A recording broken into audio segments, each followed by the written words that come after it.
Good afternoon, ladies and gentlemen, members, officers, members of the public, and anybody watching in online on YouTube. Welcome to this meeting of the Police and Crime Panel.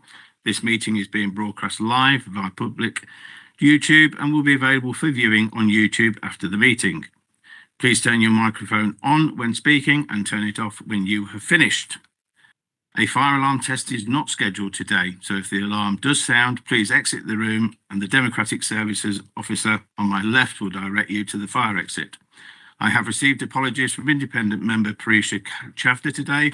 I have also received apologies from Peter Jones, the new independent member. I would like to welcome Temporary Chief Constable Dave Sandow to the meeting.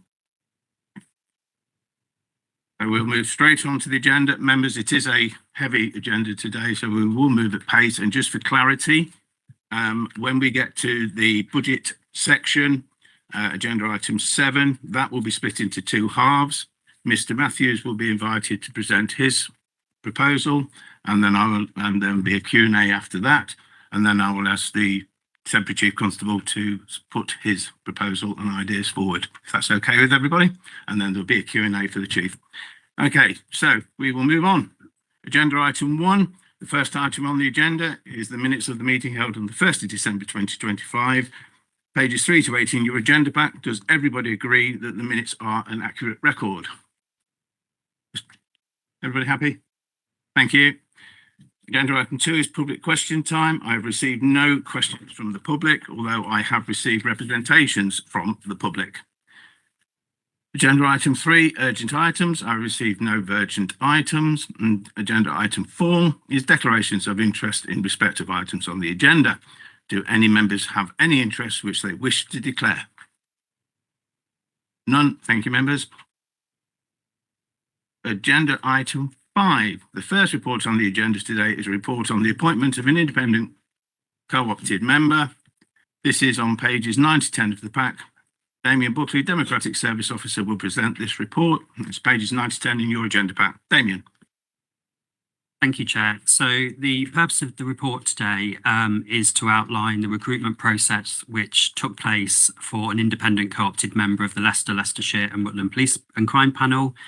A recruitment exercise was undertaken throughout December and January.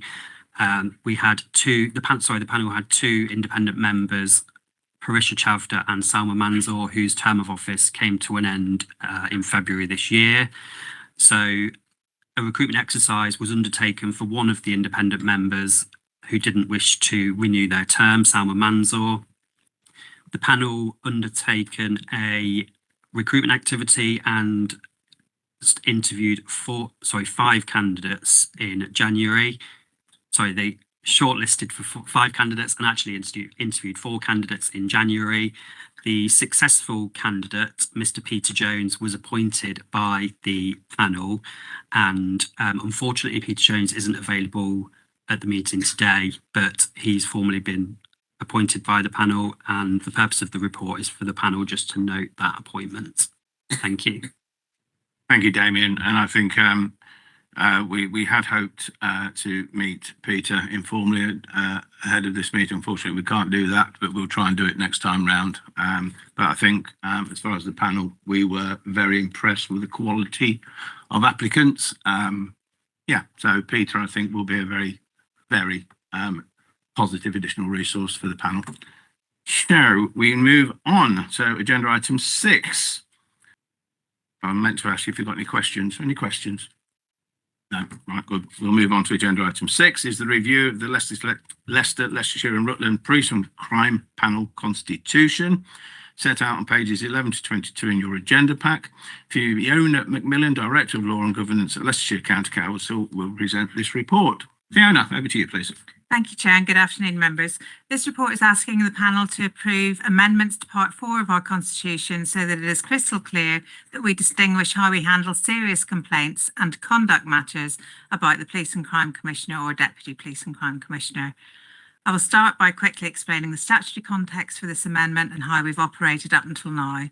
So responsibility for dealing with complaints against the PCC and Deputy PCC sits with this panel under the Police Reform and Social Responsibility Act 2011 and the Elected Local Policing Bodies Regulations 2012. In December 2012, the panel delegated to the Director of Law and Governance the first point of contact function and the day-to-day handling decisions, including whether a matter should be referred to the Independent Office of Police Conduct, IOPC, routed to informal resolution or otherwise managed in line with the regulations.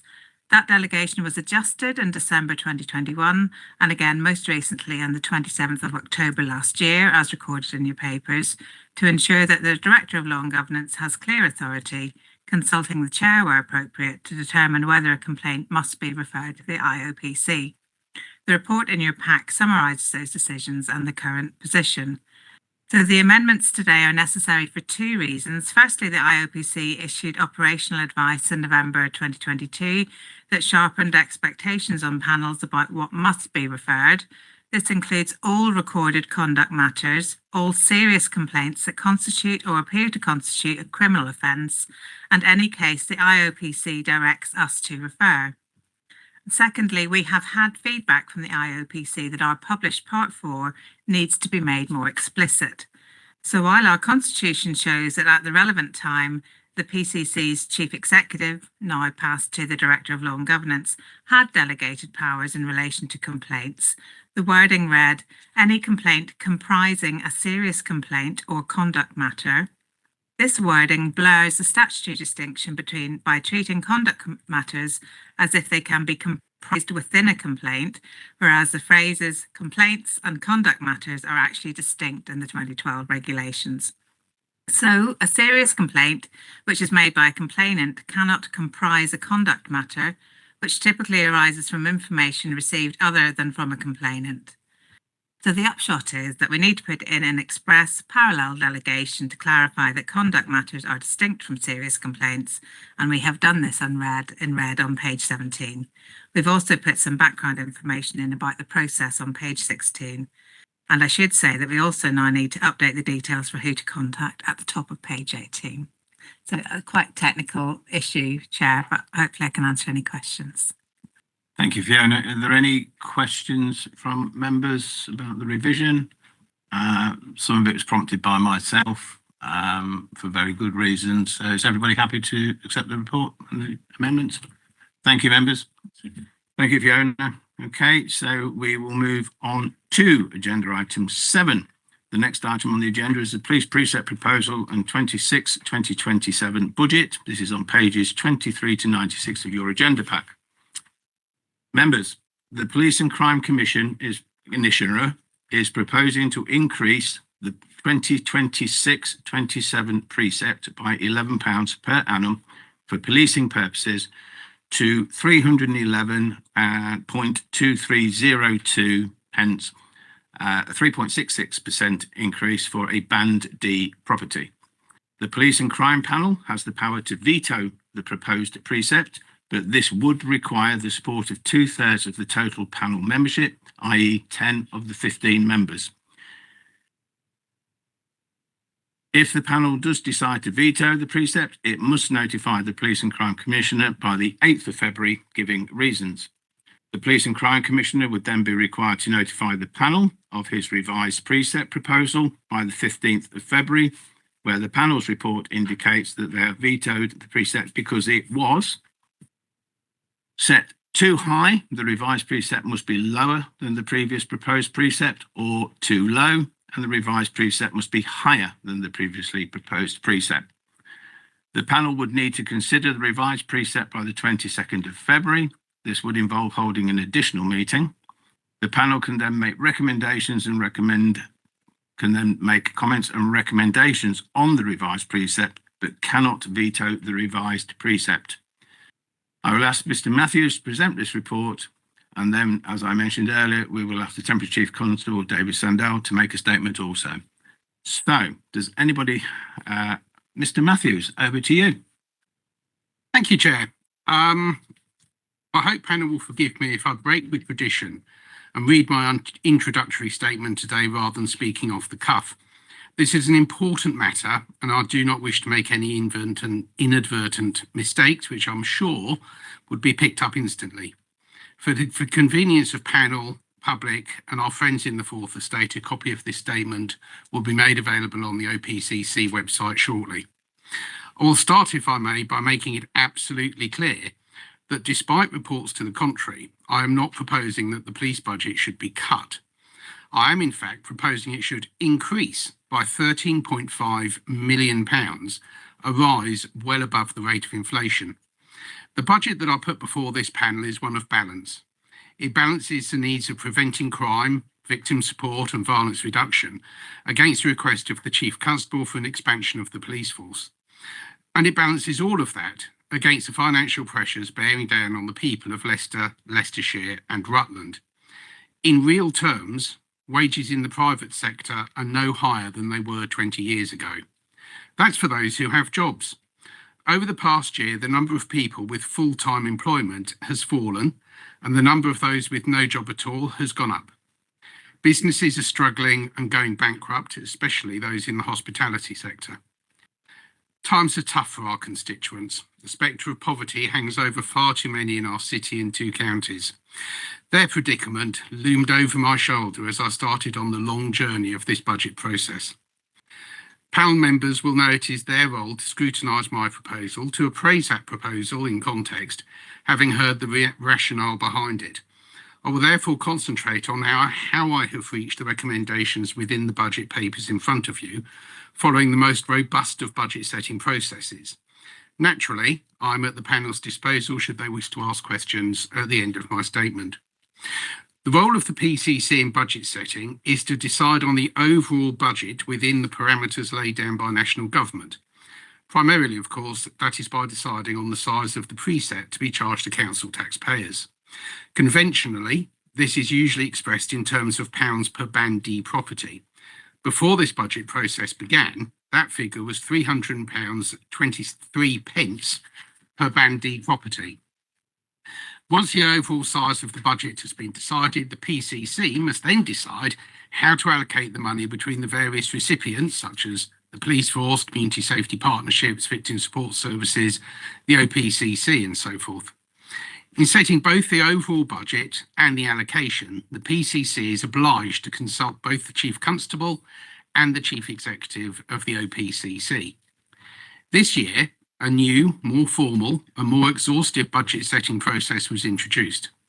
I informed the Chief Constable of the Force and the Chief Executive of the OPCC of this new process in near identical emails on the 5th of November 2025. Among other things, this email set out the timetable that would be followed. I also included the following paragraph. Over the past 3 years, I've consistently highlighted to yourself and prior Chief Constables that funding levels for those matters which fall under the remit of the PCC, including policing, will remain challenging and that available resources are unlikely to meet all cost pressures. It has therefore been made clear that budgets will need to be reduced in a planned and sustainable way.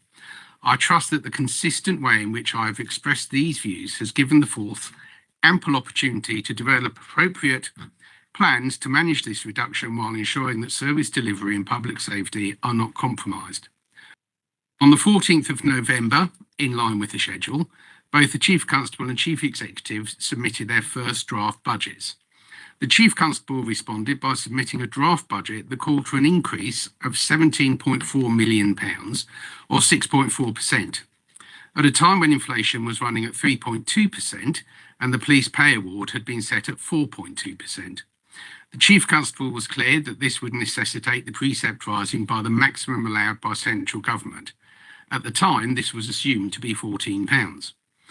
I should point out that even if the precept were to be raised by £14, this would not still have been enough to pay the Chief Constable's plans for expansion. There would have been a gap of £4.3 million between the taxes being raised and his then spending proposals. I would also like to point out that at each meeting during the budget setting process, the total sum requested by the Chief Constable changed. On 20th of November, it was £287.3 million. On the 16th of December, it was £287.0 million. And on the 13th of January, it was £284.8 million. The Chief Constable made a number of suggestions as to how this gap, or deficit as he terms it, might be met. One of his suggestions was that the OPCC should take a budget cut of 11%. It is only fair to the Chief Constable to say that he has since verbally told me that what he had meant by this was that he wanted funds from reserves, not from the OPCC budget. However, the request for funds from the OPCC budget remains in his written proposal. While the government has said that the role will be abolished in 2028, until such time, all PCCs still have a job to do and a responsibility to the residents of the force area. Mr. Matthews, can I just Yes. interject, please? Can we have clarity? It is the role of the Police and Crime Commissioner that will be dissolved, not of the Chief Constable within that statement, please.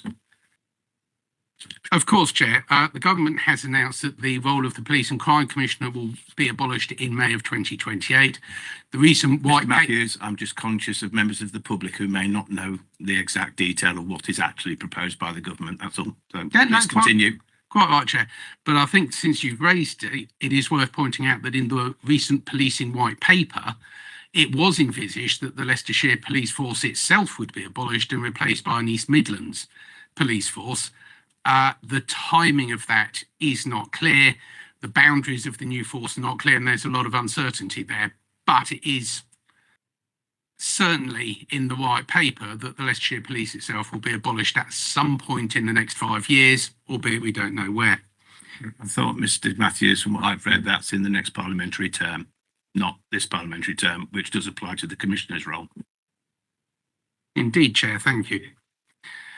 At the meeting of the Financial Scrutiny Oversight Board held on the 20th of November, we discussed both budget proposals. It became clear during these discussions that the Chief Constable was unwilling to compromise on his key requests. 1, that the precept should go up by the maximum available. 2, that all additional sums raised should be given to him. And 3, that the OPCC should accept an 11% cut in budget and funds given to him instead. After the meeting, I consulted with my Deputy PCC, Oliver Bryan, and the Section 151 Chief Financial Officer, Kira Nott. I summarised my thoughts in an email back to the Chief Constable on the 26th of November. As well as a number of specific concerns and questions, I requested that he submit a revised budget requirement by the 10th of December that demonstrated in greater detail why the operating model of Leicestershire Police was the right one for the communities of Leicester, Leicestershire and Rutland, and how they could be sure it represented value for money. I suggested that he may want to think of his next submission in terms of 5 questions, which I set out in that email. I received answers to most of my initial questions on the 9th of December and updated papers in more detail on the 15th of December, ahead of the Financial Scrutiny Oversight Board on the 16th of December. That paper outlined a new draft gross budget request of 287 million, an increase of 17 million pounds or 6.3% from the 2025-26 budget, and a draft capital programme of 9.6 million. Based on the income assumptions made by the Chief Constable, that left a deficit of £4 million. Within this paper, although the Chief Constable had updated the relevant documents, there was still little rationale as to why the model being put in place was the right one for the communities of Leicester, Leicestershire and Rutland.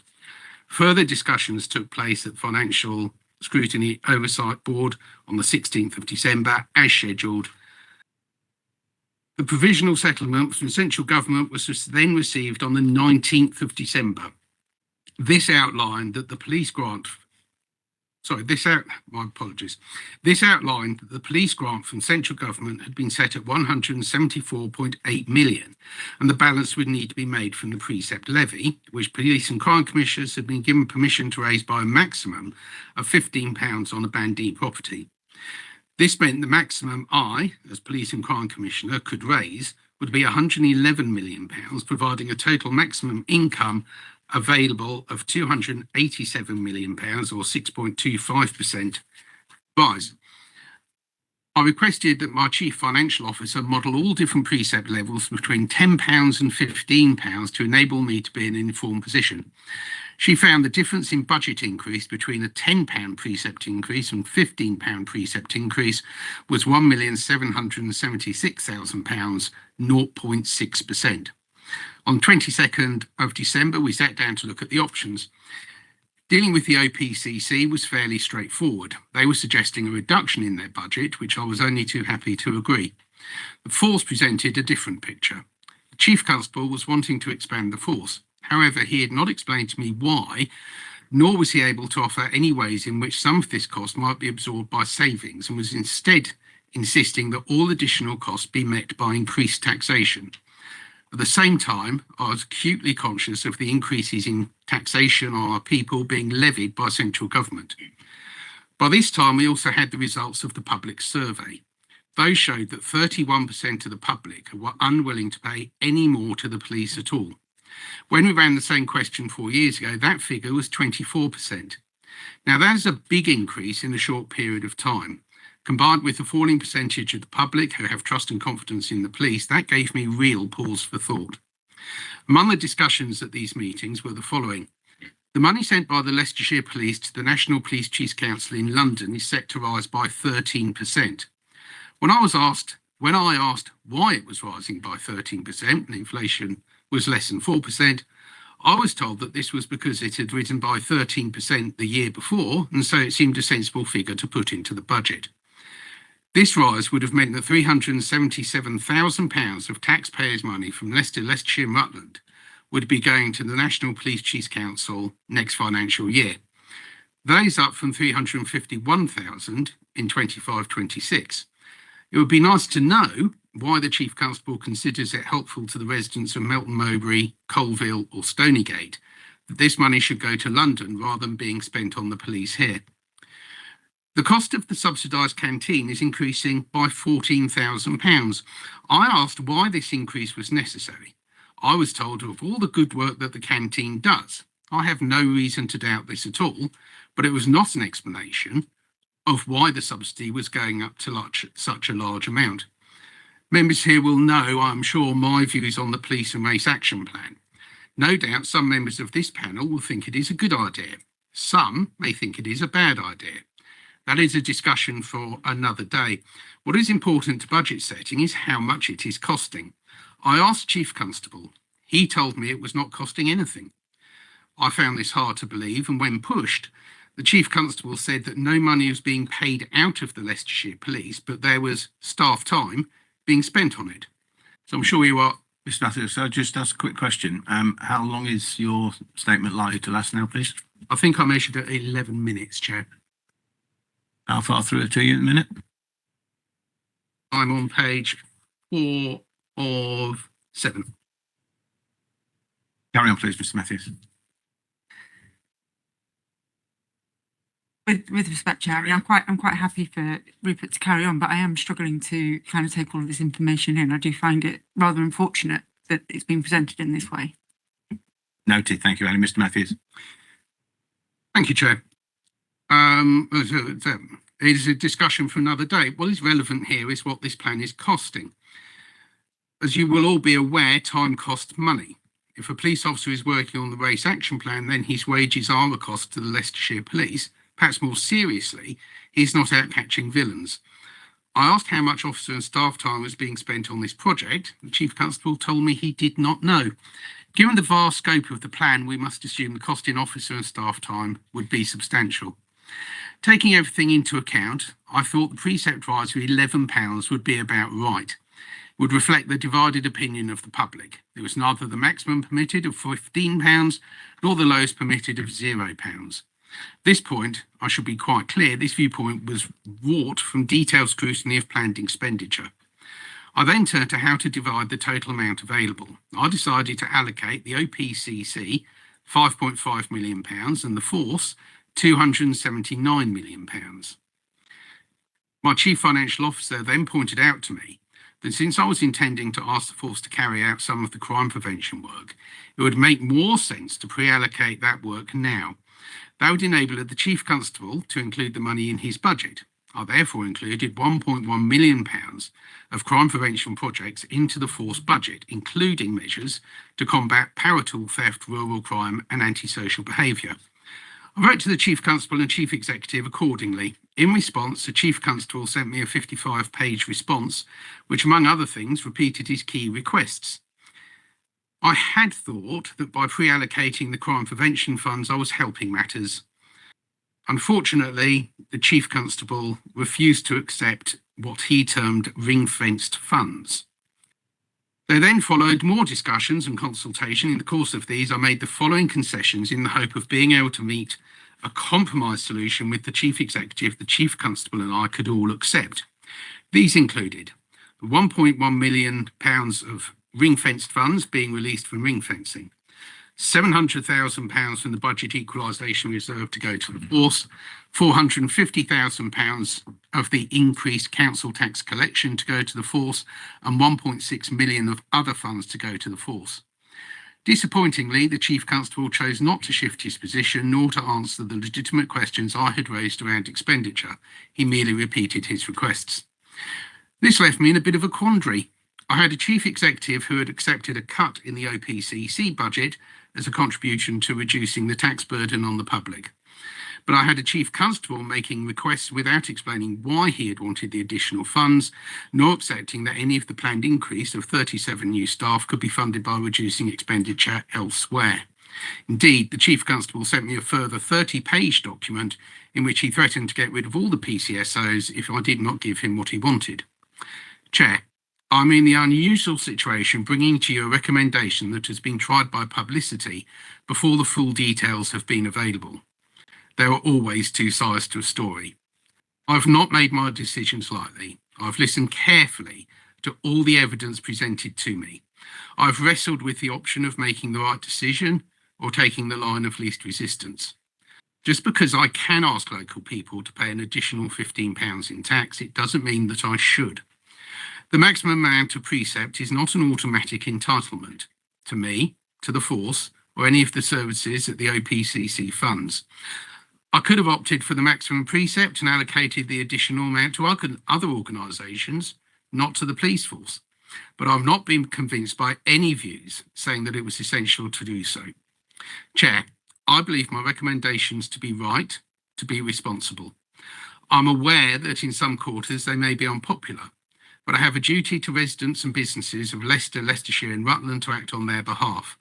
I do not believe that they should pay a penny more than absolutely necessary. I began, Chair, by saying the task of the panel is to scrutinise how I do my job as PCC. I've given you just a flavour of the background work and scrutiny that has led us to this point. I put it to the panel that I've taken a responsible attitude to the increase in the precept, given that 31% of the population wanted no increase at all. I have made numerous concessions to the Chief Constable in an effort to reach a compromise solution we could both accept. I've scrupulously followed statute as set out in the Policing Protocol Order 2023 and the Police Reform and Social Responsibility Act 2011, with generous consultation of the Chief Constable and Chief Executive on equal terms. Mr. Matthews, is it Yes. getting very close to the end, please? In the circumstances, I've behaved responsibly throughout. I would like to point out at this point, Chair, you are about to, or you will in due course, be hearing from the Chief Constable, who has written a statement in the matter. My deputy, Oliver Bryant, has gone through the Chief Constable's statement and has found a number of comments he would like to make, which I hope perhaps in due course this panel would be willing to hear. I am, of course, at the panel's disposal to answer any questions members may have. I know I've intruded a lot on your time, Chair. The reason why I thought it important to make a personal statement was because some of the misinformation that has been appearing in the press and extensively on social media, otherwise I would have included it in the information pack for you all to read. Unfortunately, time did not allow that, though, as I say, these remarks will be on the OPCC website shortly. Thank you, Chair.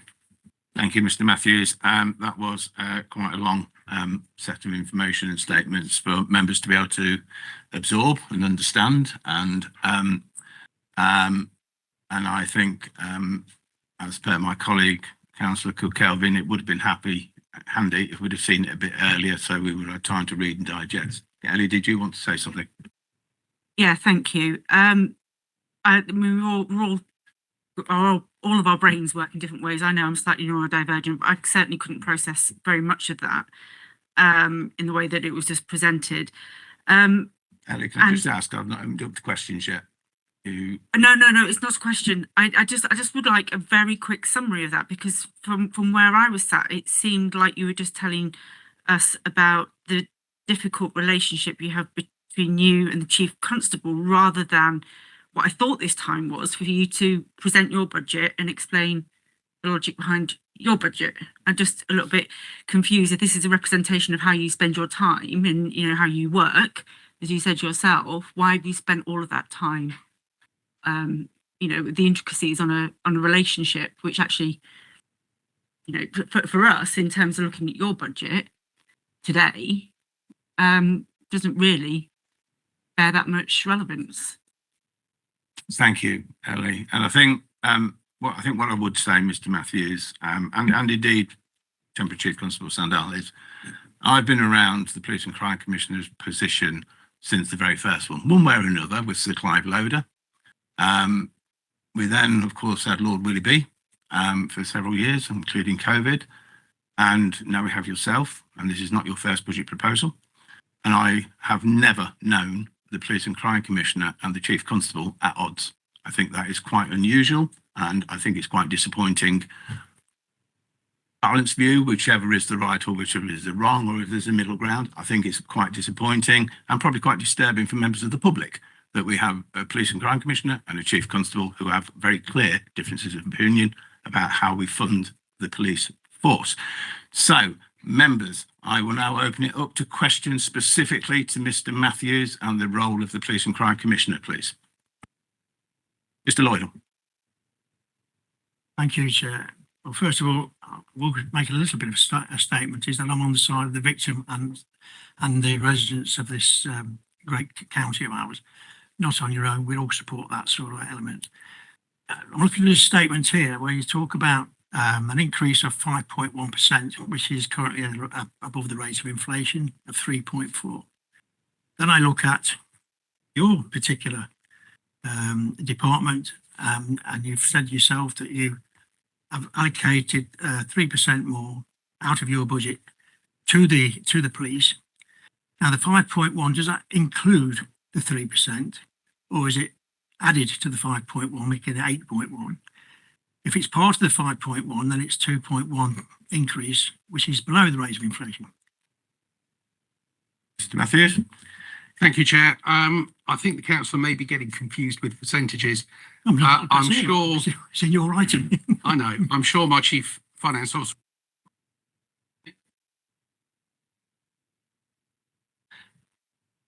Thank you. I think we're talking about 3% of the OPCC budget, which is not the same as 3% of the force budget. The force has a budget many times greater than the OPCC budget. So I think I might be saying 3% of the OPC, Kira might put me right, 3% of the OPCC budget is 1/10 of 1% of the force budget. I might get that wrong, but. Yeah, so the 3% was on the increase in the, a decrease from this year, from 2026-27 on the OPCC's budget, not of the overall available funding.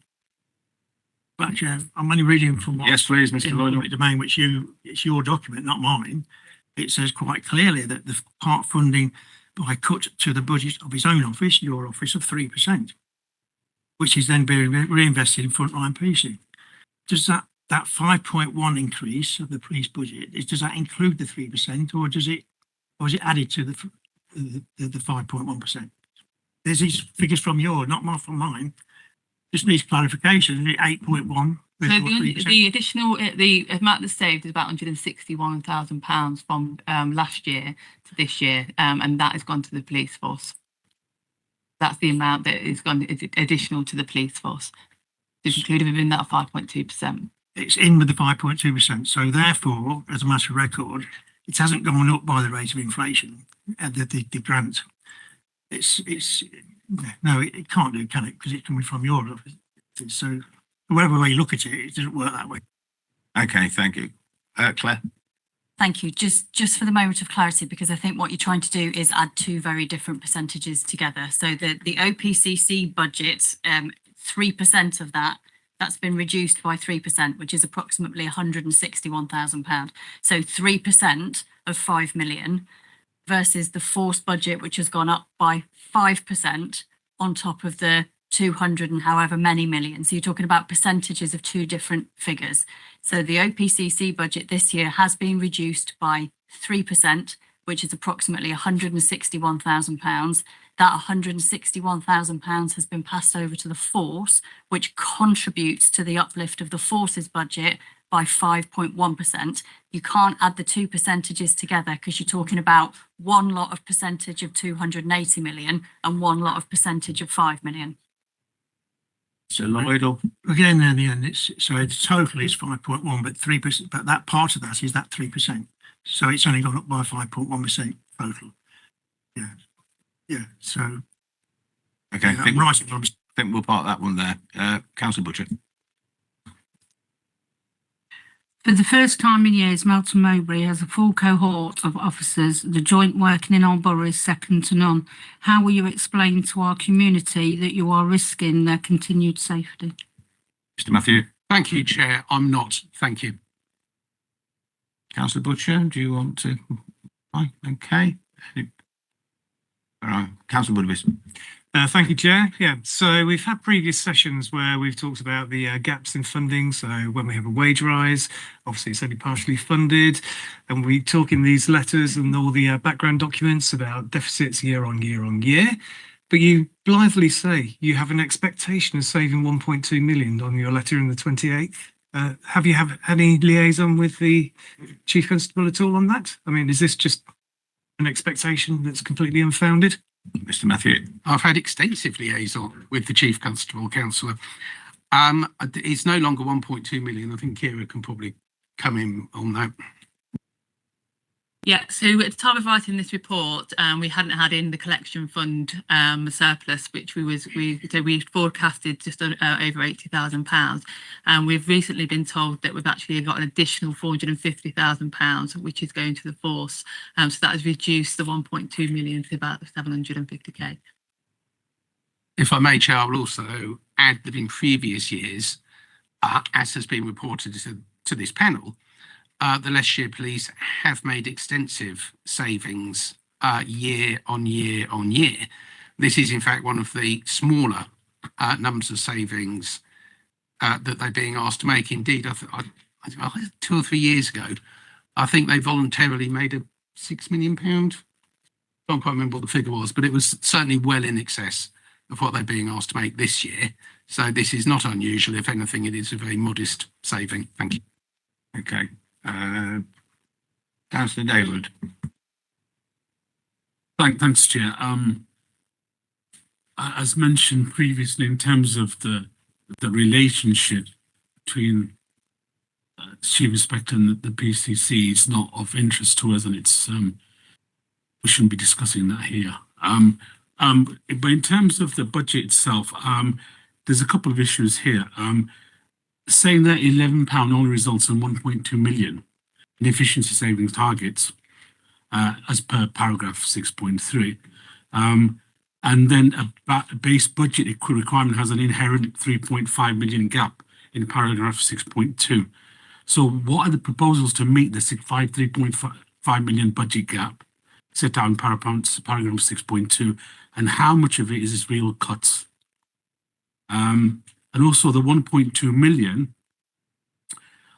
in efficient savings targets. And I'm just trying to think what that would look like in terms of police officers. And the other issue is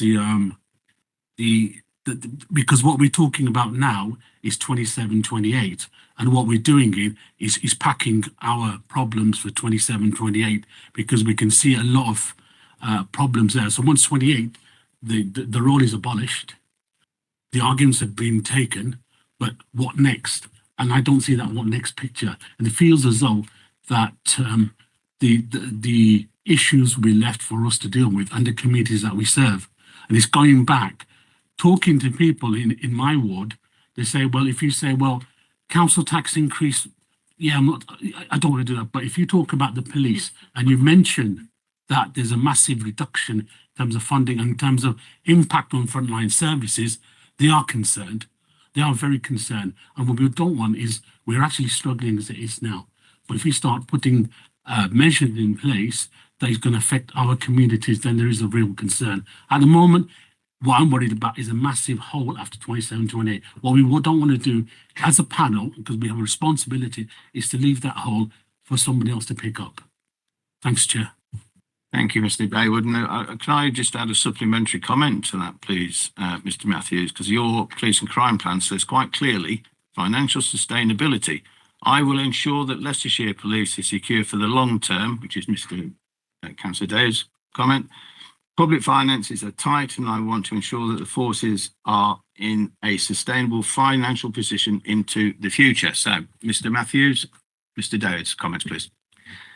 Thank you, Chair. Well, once again, I would like to reassure this panel and the public that the police budget is not being cut.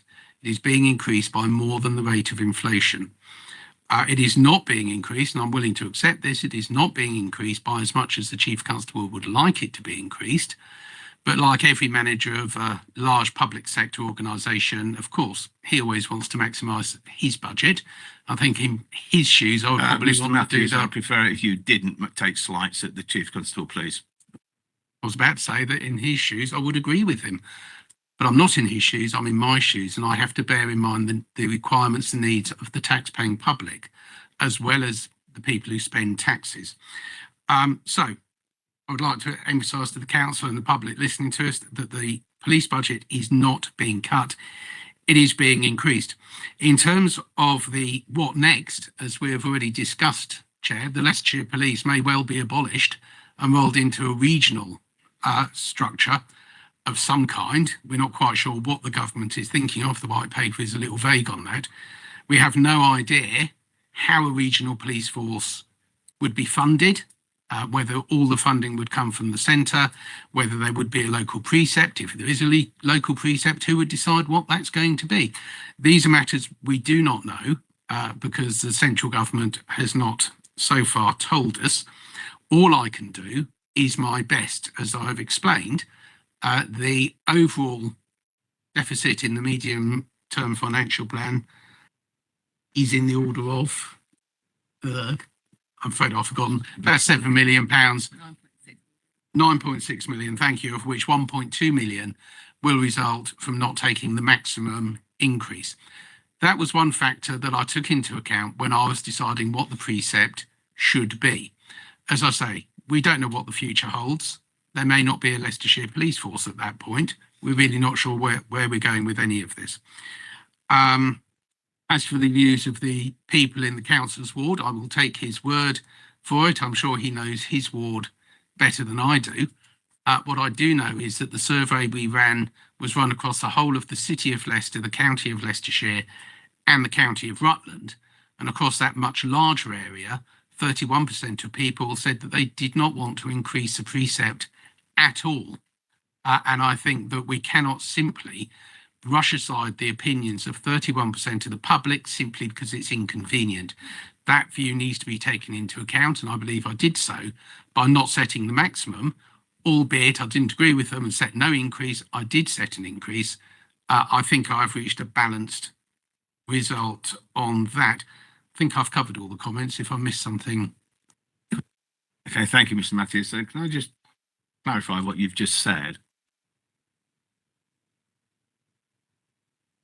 This proposed budget requires the Constable Chief to provide further efficiency savings, but the future deficit actually increases by another 1.2 million, I think you said. How does that fit in with your commitment to ensure that the public finances are tight? I want to ensure their force is in a sustainable financial position in the future, but only in your own words, you're increasing the force deficit in the future. And I find there's a bit of a conflict in your plan versus what you just said, please. Thank you. Being sustainable does not necessarily mean increasing tax to the maximum amount. Sustainable means that it is within the bounds of possibility that the budget would be reached. Were I to cut the precept, if I were to tell the Chief Constable his income was going down by maybe 10 or 20 million pounds, let's choose a figure from the air, 11%, that would, I think, be unreasonable. What I'm asking the Chief Constable to do is to make a number of savings, which is well within the margin that his predecessors made in previous years. I think that is a reasonable thing to do. That does put the force on a sustainable footing, but does not increase the taxation to the public by the absolute maximum. Thank you. Okay, thank you. Councillor Blackshaw. Thank you, Chair. You're quite right that Leicestershire Police have indeed made savings. You've had something to say on that in the past, Mr. Matthews. I took the liberty of going through some of your website and some of your social media, but also the records of this meeting. In February 2024, you wrote to the Home Secretary cautioning that inadequate funding of the police would result in an inadequate service to communities. In January 2025, when you were responding to a government funding announcement, you said that additional funds did not cover the existing deficit and cautioned about that as well. In a post on your social media, your website, you said the budget deficit driven by funding not keeping pace with inflation and pay costs, stating it repeatedly called on increased funding.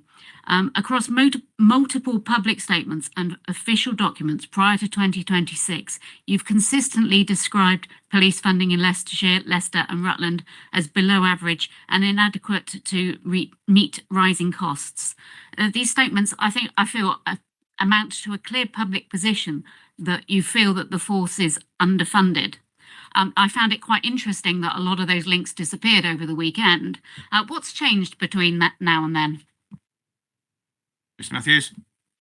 Thank you, Chair. I've not made any changes to any links on my social media over the weekend. If the councillor would care to point them out to me, I'll go and investigate because I haven't made any changes.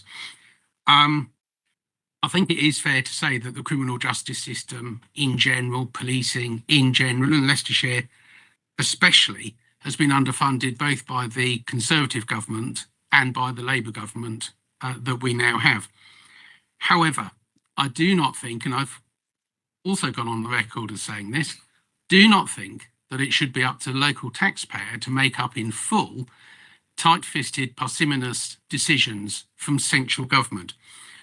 Yes, the formula by which local government and policing is funded from the government and how the cake is cut up at the national level is, in my view, disadvantages Leicestershire.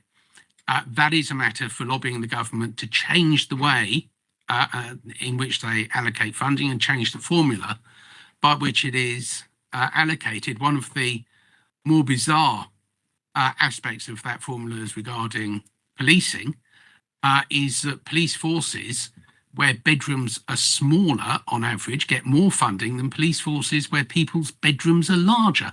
I have no idea why that should be the case, but it is. The funding formula clearly needs reform. It clearly needs to be sorted out. The Conservative government promised repeatedly to do so, but in the event failed miserably to do anything. I'm not aware the Labour government has even promised to do so. But I'll come back to my point. Just because central government is behaving unfairly does not mean that local taxpayers should be forced to pay more in order to make up for the mistakes and misdirection of central government. I do, as I keep coming back to saying, Chair, I'm very conscious of people losing their jobs, of real salaries not going up, and of the financial difficulties many people find themselves in. And that is why I hesitate to raise taxation to the maximum unless it can be proved to me that that is absolutely necessary, and it has not so been proved. Thank you. Okay, thank you. Did you want to come back, Liz, or you?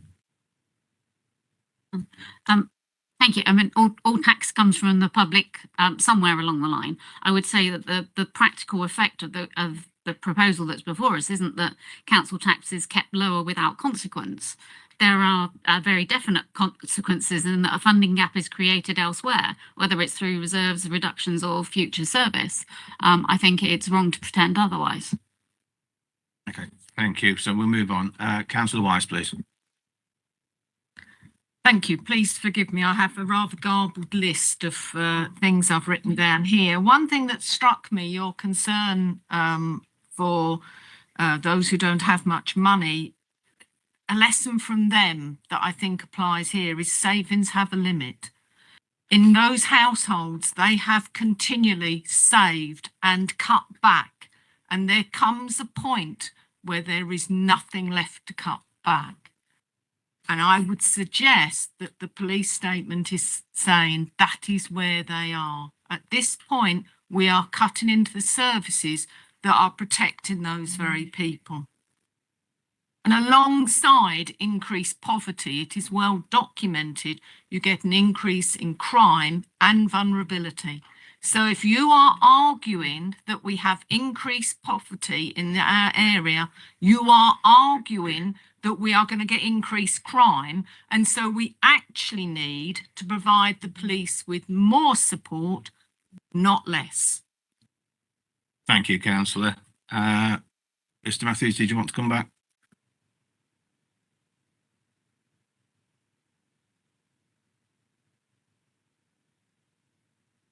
Is that a yes or a no? Yeah, sorry, Chair. Sorry. I realised I didn't have these figures to hand. I take the point that savings have their limit. What has been happening since I became Police and Crime Commissioner is that every single year the budget for the force has gone up. The budget for the force has gone up more than the rate of inflation in every single year.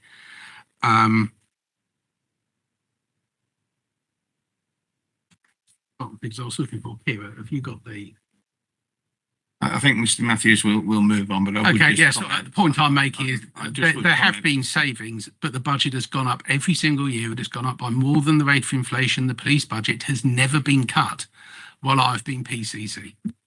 Okay, but you have historically asked for the maximum, Mr Matthews. Right, so councillor Dave, please.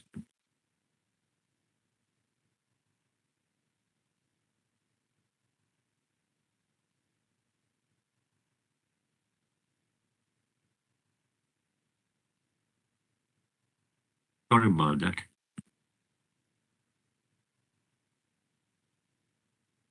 I understand your viewpoint, why you're taking your position in the way you're taking it. I've got a couple of concerns with what you're putting forward.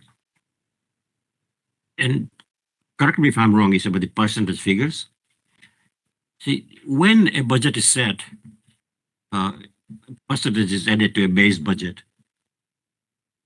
Now, for example, if the budget is £100 and we agree 10% on £100, so next year's budget will be £110, and following year, another 10% will be based on £110. So it goes on and on.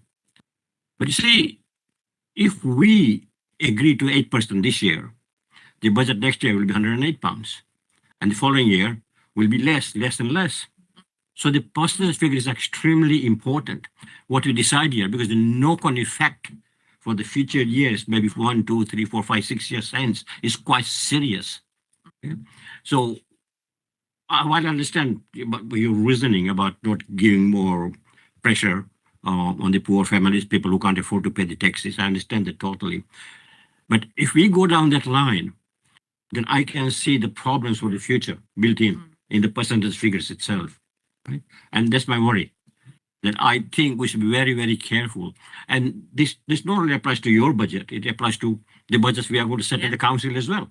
We are in the same dilemma at where we should pitch it. If we should go to maximum or lower than the maximum. So we have a similar problem. And obviously we have to decide what we are going to do. But the impact of not fixing the percentage right at this point in time will have a big impact in 5, 10 years' time. That's what I'm saying. And the second thing, Chair, is that in terms of the consultations with the public, you mentioned that 31% have said they don't want the increase. But looking at option 1, 38% say they're willing to pay more. Right? So so people are saying they are willing to pay more. Now, so it's a judgment call in terms of which way you shift. But that's my main worry. Thank you, Chair. Okay, thank you, councillor. And I think there's a colloquial expression in local government for this, and it's the cumulative loss. And it's irrecoverable. Once you've lost it, you can never ever get it back. So I don't think you need to come back on that one, Miss. I think that was more of a statement. So Councillor Kilkelvin, please. Thank you. It just follows on from that. You know, you've mentioned a couple of times about the 31% and pay quite a bit of effort, quite a bit of importance on that figure. I think the question still remains that when you did the public consultation, you did have public support for a tax increase for the full amount. And you've described the difference between the £11 and the £15 as a modest saving for the force. And we've had it set out, you know, the impact that it will have on those who are already in poverty. And we're talking about a 9p difference. But it's those same people who you're talking about saving the tax that need the services the most. And those are the people who are going to inevitably feel less safe and secure and protected in their communities going forward. And there is absolutely no way in ignoring the fact that even though it is a modest saving, it will have a huge impact on frontline policing. I mean, from what I understand, we're talking potentially about losing 300 police staff in the city, 12,000 policing hours. I mean, don't ask me to verify those, but you know, that they're the kind of, we are talking about a substantial amount of police in frontline services, and we know that police being present helps people feel safe and secure and protected in their community. So these same people that you're worried about for the 9p are the exact people who are going to be suffering because you haven't taken the full amount. Mr. Matthews, do you want to come back, or just take that as a statement? Thank you, Chair. Well, yes, 31% wanted no increase at all. 38% wanted the maximum increase. Everyone else was somewhere in between. I've chosen somewhere in between, which I think is a fair reflection on the results of the survey. I haven't seen the figure of 300 police staff being deducted. I haven't seen that anywhere. I don't know where the councillor got that from. If she could tell us, I think it would help. But as Councillor Darvey also said, this is a judgment call. One does need to consider, wouldn't it be lovely if we had endless amounts of money to spend on services? Yes, it would. Wouldn't it be lovely if we didn't have to put taxes up on our residents? Yes, that would be lovely as well. You can't do both. You have to divide it somewhere in the middle. I believe I've reached a responsible and reasonable compromise between the two extremes. Of course, I recognise other people may disagree with the compromise I have made and would have rather it was a little bit more spending or a little bit less tax. But I'm the one that has to make the decision and justify it, and that's what I've done. Thank you, Chair. Thank you, Mr. Matthews. Hey, did you want to come back? Okay, thank you. Right, amongst the long list, Councillor Lloydall, please. Again, thank you, Chair. I'm a bit confused as to Mr. Matthews' statement. Good for a press release, of course. But I'm interested in, during 25, Mr. Nixon warned us about the prospects of the police being in a position where potentially 188 jobs might go, 200 police officers might go.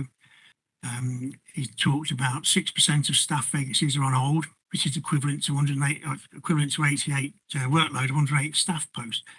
So during that year, I would have thought, you said being a manager, you'd work with the chief constable and see how you can mitigate that, in as much that you can this year exact working with. You're talking about health and well-being for the police staff as well, because the equivalent to 88 staff posts is a lot of pressure on those police folks. It's about the safety of not just the welfare of the police officers, but the safety of our residents within the borough and in the county. Let me just remind you what you said, and this is quite important because these are your words and not mine. Ordinary working people, hard-working people, are suffering burglary, robbed, mugged. Shoplifting is out of control. Antisocial behaviour is turning into a public wasteland of lawlessness. And it goes on. To talk about Britain is broken, Britain is lawless. But none of this, what you're saying here today, goes towards mitigating and making it safer for our communities. You've said it's not safe. You've said that the justice system is broken. Our town centres are apocalyptic, wasteland, a lawless Britain. None of that, what you're doing today, will address any of that. These are your words, not mine. So how does it work?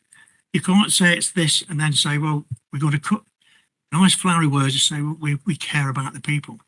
We care that we don't want to increase. As you said, it's about those people, our people being safe in our community. You can't do that, but the police can. So I'm on the side of the police, making sure that they are well equipped. We have an issue about safety clothing at one point. They're going out without the proper. I've been there in another country and done that and been sent out to in dangerous. And I tell you what, the pressure that it puts on individuals on that is not worth the risk. And I won't do that. I have an experience of it. So I'm just concerned that what you're trying to do, gosh, Police and Crime Commission is a political post. Before they established that, are you trying to make politics out of this and pretend that you're trying to do something for the residents? In actual fact, the impact on that would be a less safer place for us to live and work. Thank you, Chair. Thank you, Mr. Lloydell. I don't know whether you want to come back, Mr. Matthews, but what I would suggest, Mr. Lloydell, is that's a pretty good question to ask the Chief when it's his turn. So if you want to hold that question as well, please, Mr. Matthews. Thank you, Chair. Is the criminal justice system in this country broken? Yes, I believe it is. But the police are only a part of that. We all know that many courts stand empty because the government won't pay for them to be filled with lawyers and judges. We know that there are serious problems in the prison system. We know that a good number of prisoners are released from prison earlier than perhaps should be the case, that the deterrent factor of a prison sentence is therefore diminished, and people who are perhaps thinking of going and committing crimes are no longer deterred by what should be a lengthy prison sentence, knowing they're going to be let out early. News was released earlier this week that hundreds of people who should be wearing tags in order to monitor their movement and keep them, enforce curfew on them in their own houses, have never been fitted with the tags for one reason or another. There are many things wrong with the criminal justice system, Chair. I would agree with Councillor Lloydell that there are serious questions to be asked of other elements within the criminal justice system. So far as the policing is concerned, what we're talking about is a fraction of 1% of the overall budget. As I've said earlier, the savings that the Chief Constable is being asked to make are only a fraction of the annual savings previous Chief Constables have made. I have great confidence in him. He will be able to make those savings. I find some of the comments being made about cuts to the budget are completely untrue. The Chief Constable is being asked to make savings well within the parameters the previous Chief Constables have made on an annual basis and have not suffered any great cause. I keep coming back to the fact all of us must balance up the wish to have vast amounts of money to spend but not wanting to raise taxes. When I began on this process, and I deliberately made this a long and involved process to give both the Chief Executive and the Chief Constable ample time to try and convince me that it was necessary to spend the money. The Chief Executive responded by reducing her budget. The Chief Constable wants to increase his budget. I haven't found his arguments to be persuasive over the course of this long and involved process that we have been through. Thank you. Thank you, Mr. Matthews. Councillor Mullaney, please. Thank you, Mr. Chairman. I mean, I think most of the public would be in favour of both increasing the frontline police budget and probably reducing the PCC costs budget. In terms of the changes in taxation and in terms of the opinion survey you referred to, you said that your option was in the middle. There was 31% against increase. Actually, on my maths, when you add the four options, all of them are actually higher than you're suggesting. So in fact, there's 69% support for options that are higher than what you're proposing. In terms of this whole discussion, it's an important one because we need to both fund the police more because there are genuine concerns from the public that they need a proactive police force that can keep them safe. But on the same time, as you do say, we are going through a cost of living crisis, which makes it obviously difficult whenever we have to see any increases in council tax. Now, the chart on page 30, the first chart on that page, looks at the share of police funding since 2017, and it does indicate that in the period between 2017 and 2024, there was a shift from 66% of the funding coming from central government down, and only 34% from the public, the local public, and then that switching to going down to 58% from the government share. So we saw that entire reduction in the government share happened between 2017 and 2024, when it was in power, the government that you were then supporting and the party that you were elected to your post to represent. So, you know, you didn't manage to convince them then about the way in which the burden of taxation of funding police was shifting from central more towards the local taxpayer. And as the page 30 further down shows, we are the 7th worst funded police force in the country. And if we did receive average funding, then actually we wouldn't need to be asking the public to pay more in council tax, because we would be having the funding from that route from central government. And it's another example why, which shows that Leicestershire, unfortunately, is let down on a whole range of public services, not just the police, but a whole range of public services where you get unfair funding. Now, I think that you had an opportunity today to sit there and give a long speech where you set out how unfair the situation is for the people of Leicestershire and how government needs to properly fund us and deliver us fair funding, which is we need to fund the police force. Instead, I'm afraid you sat there and gave us a long rant, frankly, against the acting chief constable. And I don't think it helps when Leicestershire are trying to bang the drum for proper funding that you should so openly display such divisions and disagreement with the chief constable in a public meeting today. And as you further mentioned in your statement, look, there's an existential threat facing Leicestershire Police, which is, you know, the potential for abolition. And we hear the government talking about these potential mega police forces. You know, we may see Leicestershire, who knows, merged with Nottinghamshire and Derbyshire.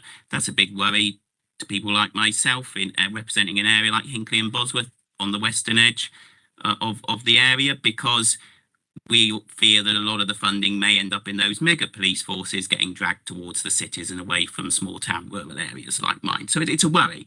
And I do think that when there were all these issues going on in terms of lack of funding for the police, the unfair funding, the future of the police, that what we should have seen today was a loyalty from you towards the chief constable, putting the case for Leicestershire Police and its proper funding. And, you know, I'm just disappointed that you've instead used this opportunity that could have been to put the case for Leicestershire Police in public. Instead, you've just used it to criticise the acting chief constable. Thank you, Mr. Brady. Members, please. Okay, and Mr. Matthews, you are, of course, anybody, members of the public who are listening or watching, you and I both wrote to the Minister very recently asking for better funding, and I can't remember which councillor commented, all tax comes from the public purse one way or another, and, you know, even if corporation tax, it comes because we buy things. So it's all public purse money one way or another. Did you want to come back to Mr. Mullaney, or can we move on? I think I've pretty much covered everything about the public survey and what the percentages were. I've gone into some detail on that already. The percentage split between what the central government pays and what local people pay. The councillor is, of course, quite right. The central government's share of the budget has gone from 66% to 58%. The amount that the public are being asked to pay keeps going up. If anything, I think that bolsters my case that we shouldn't keep asking them to pay the absolute maximum that the central government tells them they should pay. There is a limit to how much we can ask people to pay on this. The only other thing I think I haven't mentioned, because I did not want to bring politics into this at all, but the councillor mentioned that these changes happened under the party. Correct the record here. You were talking very clearly about the Conservative government and the Labour government previously, so you brought politics into this as well. So you want to move on from that particular point? My apologies, Chair. Thank you. Mr. Harrison. Thank you, Mr. Chairman. What an afternoon. I was a little bit amused with your speech, then I became concerned, eventually ended up angry. I just feel the way you protest about wanting to fund the police more, I felt the comments of bickering and the arguments and the detail, well, I've never experienced anything like that before. I thought it was most unworthy how you behaved. I'm concerned about the safety of the public, as everybody in this round this table and probably people sitting behind us.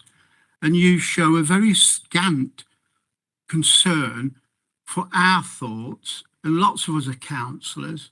We have divisions or wards. We talk to people. We see them all the time. We know of the problems that exist in our society, been well highlighted, and yet you still argue. And I just cannot understand why you're presenting such a case with such overwhelming evidence. And you and I have spoke privately. I just find it amazing the weight of pressure against what you're trying to do, and knowing that your job will end shortly, and all you're doing is disadvantaging the police force of Leicestershire, who desperately need policemen on the street. Go out and talk to anybody and they will talk about law and order and safety. You've highlighted earlier on, through other people commented, on the degrees of the problems within Leicestershire for safety, with different forms of crime going on. And yet you're contemplating, determined to minimise that contribution to the police force. You looked at your survey, which was a bit tipped one side until you looked at the other thoughts and other people. You could go onto the streets, truthfully, Rupert, and talk to people about safety and do they feel good? And would they go out in the evenings? And the answer would probably be, we are wary, or we wouldn't. So why you've taken this absolute dogged attitude that, why? You'll be gone soon. The police force will be there, and who knows what will happen in the future. But I'm concerned about not only the people I represent, as leader of this county council, I'm concerned about all the people of Leicestershire. Safety comes first. And I'm amazed when we hear of all the terrible crimes happening, that you can sit there begrudgingly, continually arguing the impossible argument. Health and safety comes first. The people's concern comes first, not your deep bitterness towards maybe the people running the police force or the police force. I just get confused because it isn't appropriate, all of the stuff you've said earlier on, and I'm just shocked. And I just think, get to grips, talk about safety for Leicestershire and put those people first. Thank you, Mr. Chairman. Thank you, Mr. Harrison. Mr. Matthews, do you want to come back, or are you happy to just take? I think the only thing I want to pick up on is deep bitterness, Chair. I have no deep bitterness towards anybody in the police force. I may disagree with some of the senior police officers on policies they wish to pursue. I may disagree with the National Police leadership on some of the policies they wish to pursue. There is no deep bitterness involved. I wasn't aware I displayed any deep bitterness. Disagreements over policy, perhaps, but not deep bitterness, Chair. This is a ridiculous accusation. Well, I think it's all in the eyes of the beholder, Mr. Matthews, and their own perceptions. No, I was just going to say it was quite a long representation about your feelings and your relationship with David, which, you know, I think does justify saying it was a little edifying, actually. Okay, thank you, Ali. Right, just before I hand over to Councillor Woodman, this is clearly going to be a long, drawn-out process. This is probably, if not is, the most important meeting of the Police and Crime Panel in any given year. So if members are happy, when we have finished this round of questions and debate, before we invite the Temporary Chief Constable to speak, we will have a quick comfort break for maybe 10 minutes, just sort of clear the air, let everybody settle down again, stretch your legs, or the facilities if you need to. Is everybody happy to do that? Okay, right, Councillor Woodman. Thank you, Chair. I think I'll reserve my main comments until we've heard from the Chief Constable, but I just wanted to pick up on this survey, which we've discussed at length about the actual robustness of it. Can I ask what was the sample size, and was it a self-selecting or a weighted survey? Thank you, Chair. I'll hand over to the Chief Executive for this one, but it's the same system we've used previously. And as far as I'm aware, no one's questioned it before. But Chief Executive? Yep, so it's the same system that we've run in previous years. Traditionally, public surveys always get quite low take up. This year, we ended up with, I think, just over 1,500 respondents via social media surveys. It was advertised, it was pushed. We took a sample size based on demographic, age and geography at kind of the halfway point, found out those areas that were underrepresented and specifically targeted for those to get more representation within those areas.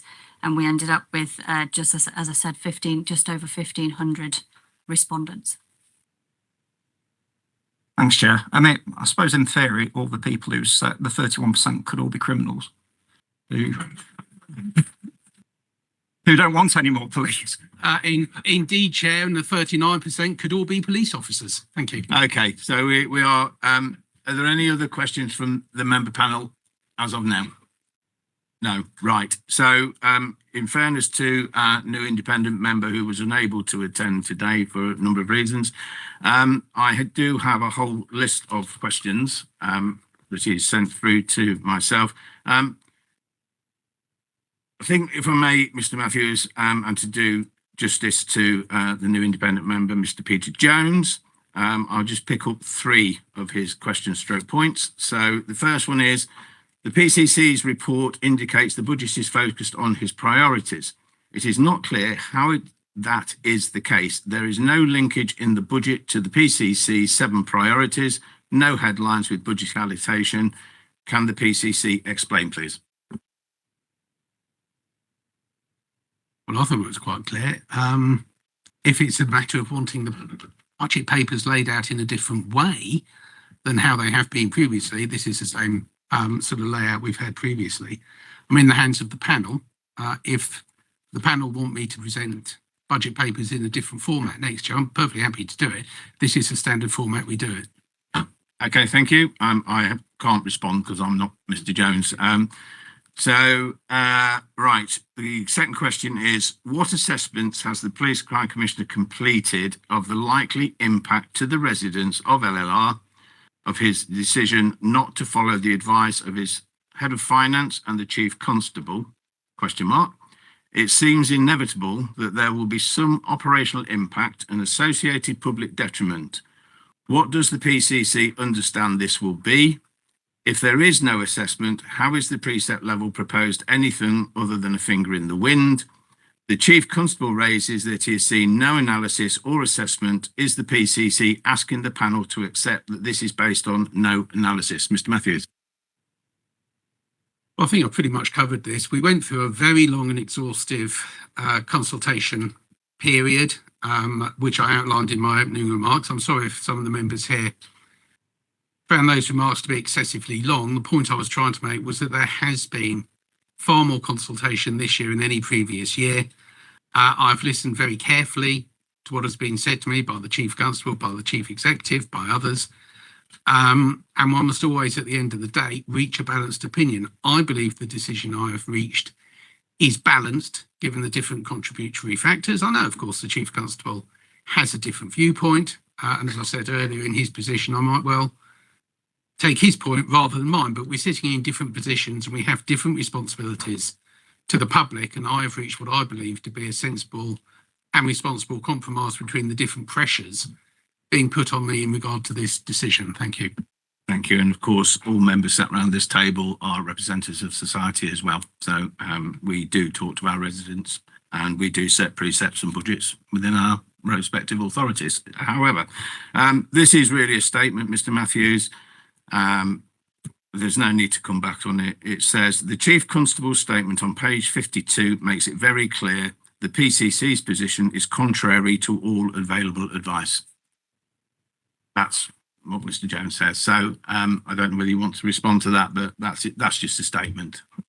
I think, Chair, I will come back on one thing that's bounced around this chamber a bit is in terms of my relationship with the temporary chief constable. I think I have a very good working relationship with the temporary chief constable. I disagree with him on the budget, and unfortunately, it has not been possible to reach a compromise position before coming to this panel. But on the vast majority of cases, I've got a very good working relationship with him. I think we've taken forward some very positive changes. This is, as you say, the big one, and I recognise that here now I take a different view on this.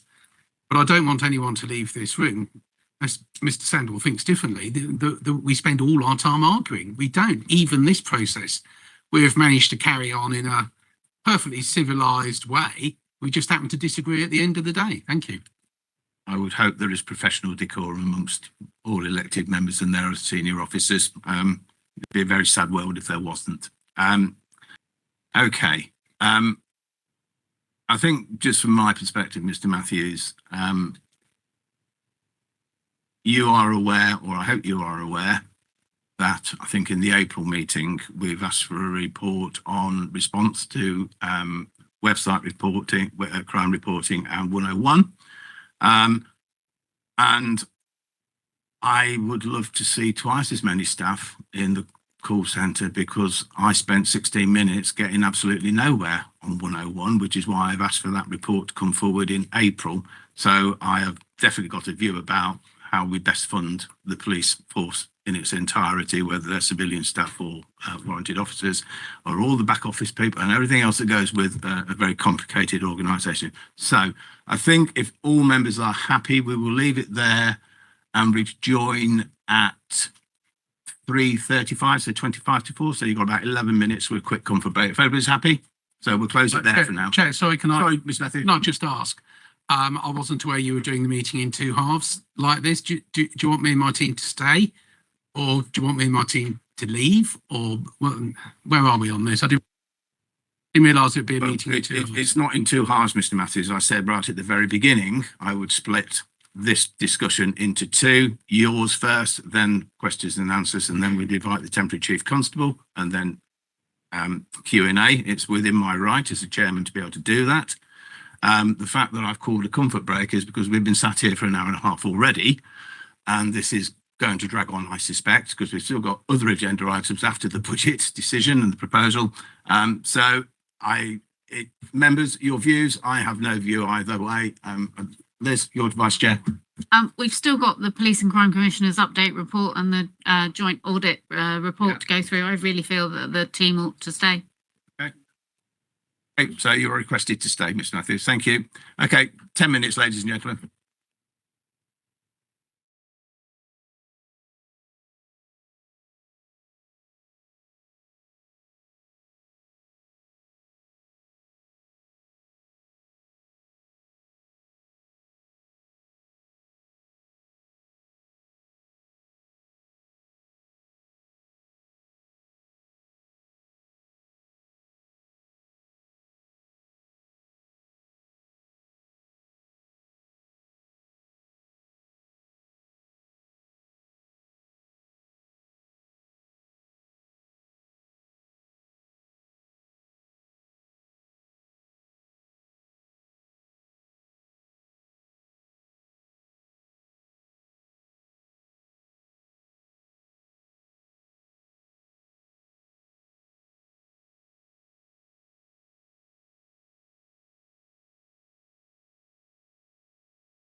Okay, thank you, everybody.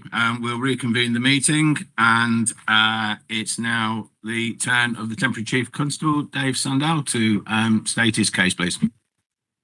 Okay, well, thank you for the welcome. I can certainly say for my first attendance here that I would prefer to be focusing on the fact that we are reducing crime, we are detecting more crime, and actually what many of you see out in your own wards and areas, that we've got some really good officers, staff and PCSOs trying to make a difference across Leicestershire and Rutland. But to keep that, obviously the budget's really important. I know the Police and Crime Commission has gone through quite a lot around the timeline around how it approaches, but what I would like to concentrate on is I just want to give you an operational context of what we're actually talking about, because I think that that's important to the public. I just want to remind everybody of my statutory responsibilities and why I'm here as the chief. And then I really want to focus on the budget and what the implications are to Leicester, Leicestershire and Rutland, and what it means to public service and public safety. So if I just start off with the operational stuff, people know now that policing is ever more complex. We offer a different range of services and functions. We're working across an area where we can see the growing population, the amount of residential buildings that are going up. There's deprivation. We've got 3 universities. We've got the East Midlands Airport, which is now one of the biggest hubs in the country. We're managing, though, just 1,500 calls for service a day. Yesterday, a Tuesday, random in staff of where we are now and in the start of the year, we had nearly 1,700 calls for service. And obviously, we're also aware that Marston staff are investigating a murder as we're speaking here now. So I think it just really brings home that reality. Last year, we had 5,000, just under 5,000 more 999 calls than the year before. And we had 38,000 more 101 non-emergency calls. So I'm sorry that it took 16 minutes to answer. We do try to make sure, around 70% is done in 2 minutes, but it's a challenge for us just with the demand coming in as it is. We make 15,000 arrests a year. 20% of those are foreign nationals, which therefore brings a lot of more complexity around languages. 39% are mental health needs. 27% self-harm. Again, the complexity and the vulnerability that we're dealing with. We're looking for about 3,750 missing people each year. Again, such a challenge. And you can see when it hits the press when we don't find somebody that quickly, and then sometimes the tragic consequences that families have to have. And we've been investigating around 91,000 crimes. Now, you will see us. We try really hard to be visible, to be on patrol, you'll see us policing so much more public protest. So you see the officers on the ground in uniform there.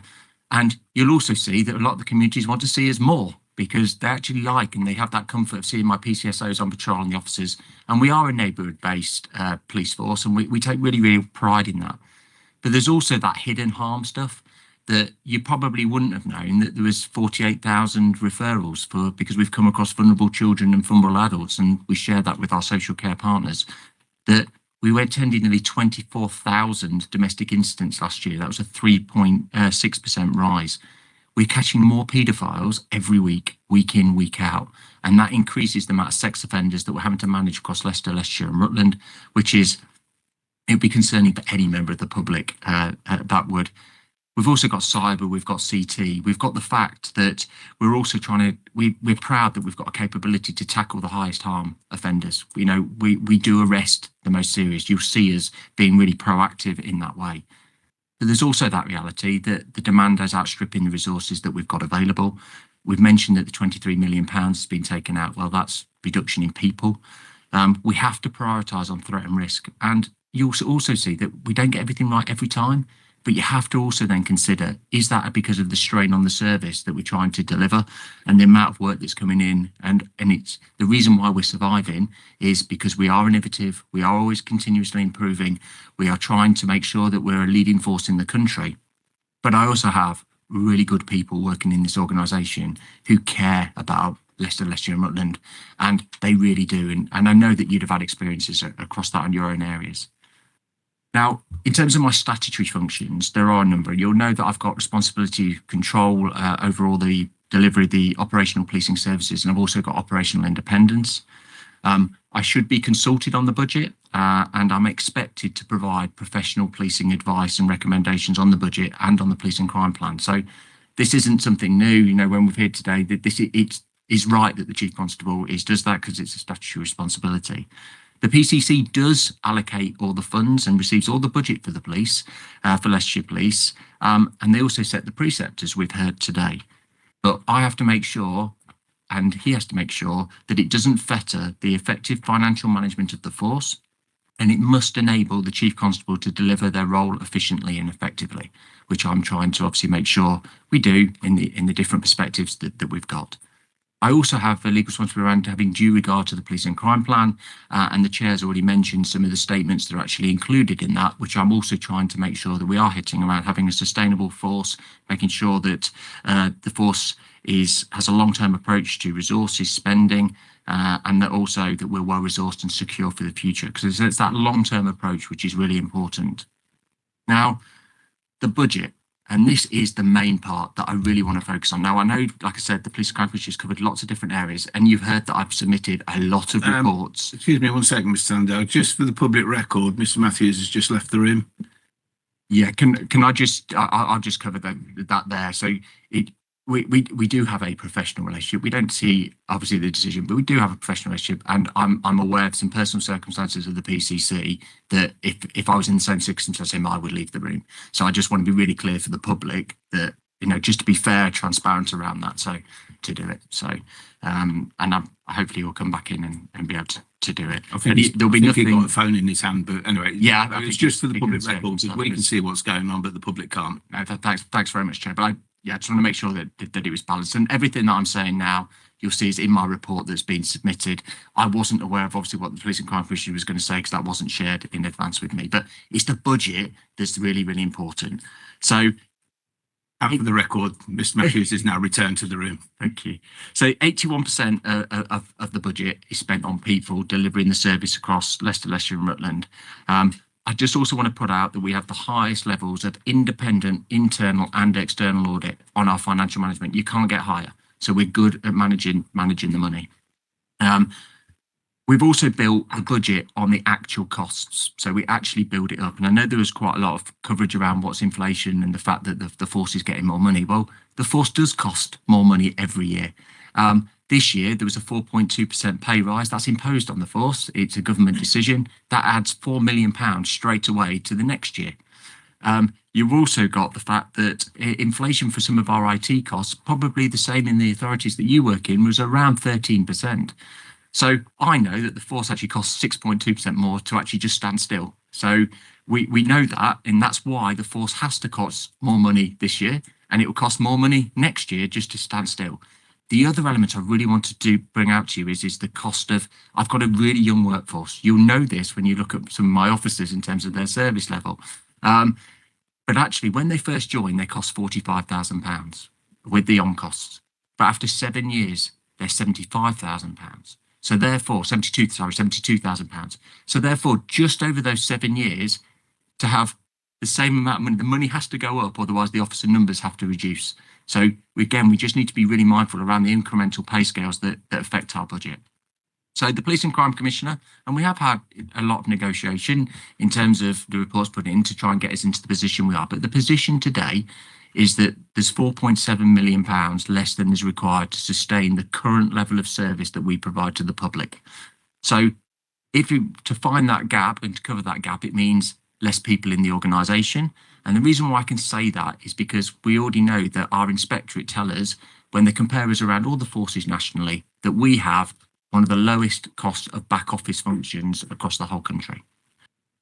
We also know that that £4.7 million, good strategic planning, that's what we have been good at. That's the reason why we've been able to close the budget deficits, because we're always trying to look really into the long term about making the changes that we've got to make so we can limit and mitigate the actual direct impact on the public service and making sure we can keep people safe. So yes, we did know there was going to be a budget deficit that was coming, and that was what was predicted on the assumptions that we made.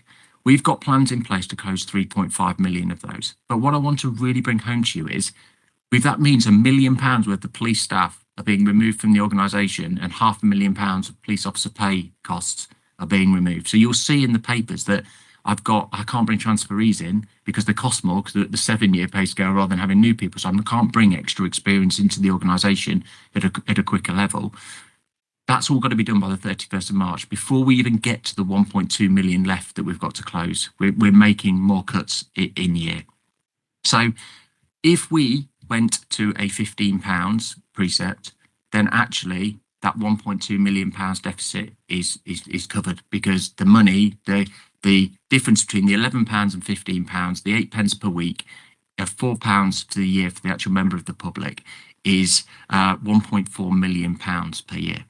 Now, I get that people don't want to pay more tax. Okay, it is a real issue. Of course it is. I've got a young workforce that many are struggling financially. I do get that, but there has to be a balance between what the tax implications are and what the threat, risk and harm implications are to the public. And I've got a duty to make sure that I do share with that and stay true to the convictions around it. So £1.4 million a year is the difference between the £11 proposed and the £15 that I believe that we should be setting. That £1.4 million is the equivalent of 30 new police officers or 35 PCSOs or police staff. Now, I'll tell you now that I will work tirelessly and hopefully with the support of the Police and Crime Commissioner to try and reduce and mitigate that loss. And we've already heard that for once, the wind has blown in our favour with the tax collection element that we mentioned earlier, that we're actually going to get more money in than we expected. Last year, it wasn't that way. The force had to cover the cost when it was short. So every opportunity we can get to make any more savings, we can do. But what I can't take away is the medium-term financial plan. When you look at the numbers in the chart that's in the paper, that it is next year, so literally 13 months away, we've got a £9 million gap based on the government assumptions. We've then got in 4 years a £16.4 million gap. Now, that's actually the equivalent of 350 new police officers, or all the 161 police SOs and 250 police staff. We are talking significant cuts within 4 years. So the decisions of today make a massive difference in the future, which I know a number of you have brought out. I also want to put it into a context for you that I think will be the only police force in the country that does not go for the maximum. We are already the 7th lowest funded, which has been highlighted in the Police and Crime Panel, but also in all the papers that have been submitted today. Now, I know our neighbours, Nottingham, Lincolnshire, Derbyshire, Northamptonshire, are all going for £15. I'm also aware that there's 6 forces nationally that are going for above £15 in England, plus the Welsh forces. And then we do not benefit from the second house tax because so many of the coastal police forces also have second homes because of their tourist industry, which are now getting the extra level of precept levy that they will receive. So when you look that we're in 7th now, and I know that at least one of those other forces below us is going to be having a precept above £15 and our proposal's £11, then we're going to be really lowly funded. And when you look, when I talk about those operational contexts, we have the metropolitan issues in a county force area, and we're not funded to a metropolitan policing area. So it makes a really, really big difference. Now, I know that in the papers, there's also in relation to the reserves, there's a £3.7 million reserve fund that's been created. Now, I can't provide all the operational policing advice on that. Now, am I supportive of prevention activity? We've had some good prevention activity going across the OPC and the police, yes, but I can't advise in relation to that on the evidence case because I've not seen it, and we need to make sure that anything's evidence-based and we have that long-term strategic view to the future. Because I think it's really important, not just the precept, but also around reserves, that they do make a difference to the public direct. Now, there was a number of areas that were covered with the Police and Crime Commissioner. I'm not going to go into all of those. I think the heart of this is, what's the difference between that £11 and the £15? Well, I can tell you now, when you look at that medium-term financial plan, the numbers just speak to themselves. The only way that's going to be delivered is through resource reduction, redundancy, and more and increased costs from that which we don't have covered.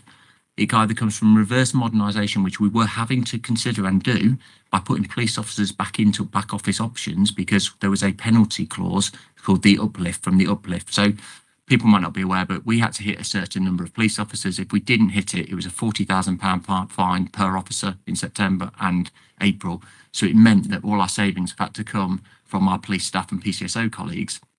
The government has indicated already they're going to remove that. So therefore, if that does remove, then what it means is that police officer numbers will drop, but it won't drop in neighbourhood areas because, again, the government is incentivising or penalising if we don't hit that. So there are some complexities around where the money and savings can come from, but we're really proud in Leicestershire that we're a one-team force, and that means something to us, those that work there. It is police staff, PCSOs and police officers, because each of them can't do the role. You know, I haven't got police officers who can fix cars. I haven't got police officers who can do a lot of the digital work and the forensics. And we need to really understand that that mixed workforce is important to us because it protects the public of Leicester, Leicestershire and Rutland. So the reality is, through the medium-term financial plan, is those cuts are really, really big. And what we need to do is make a decision now that will be there for the long term in the future. And I believe £15 is the best way to try and protect the public. And I genuinely believe that. Thank you. Thank you, Chief. Could I invite Mr. Lloydall, because we held a question or to repeat to the Chief, please? Yes, thank you. Yes.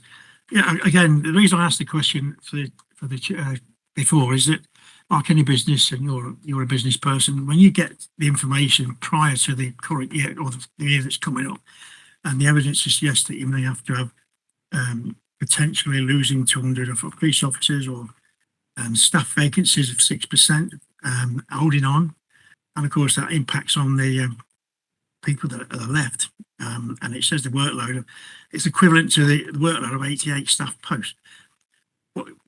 For me, you would then start to look at that, the current year, and say, what are you going to do to mitigate that? Are the staff vacancies still there? Or are you still having to hold them onto them? And does that still impact on the rest of the force mentally and stressful? Chief, and just for members of the public watching online, colloquially, we always refer to the Chief Constable as Chief rather than Mr. Sandal or Chief Sandal. So, Chief.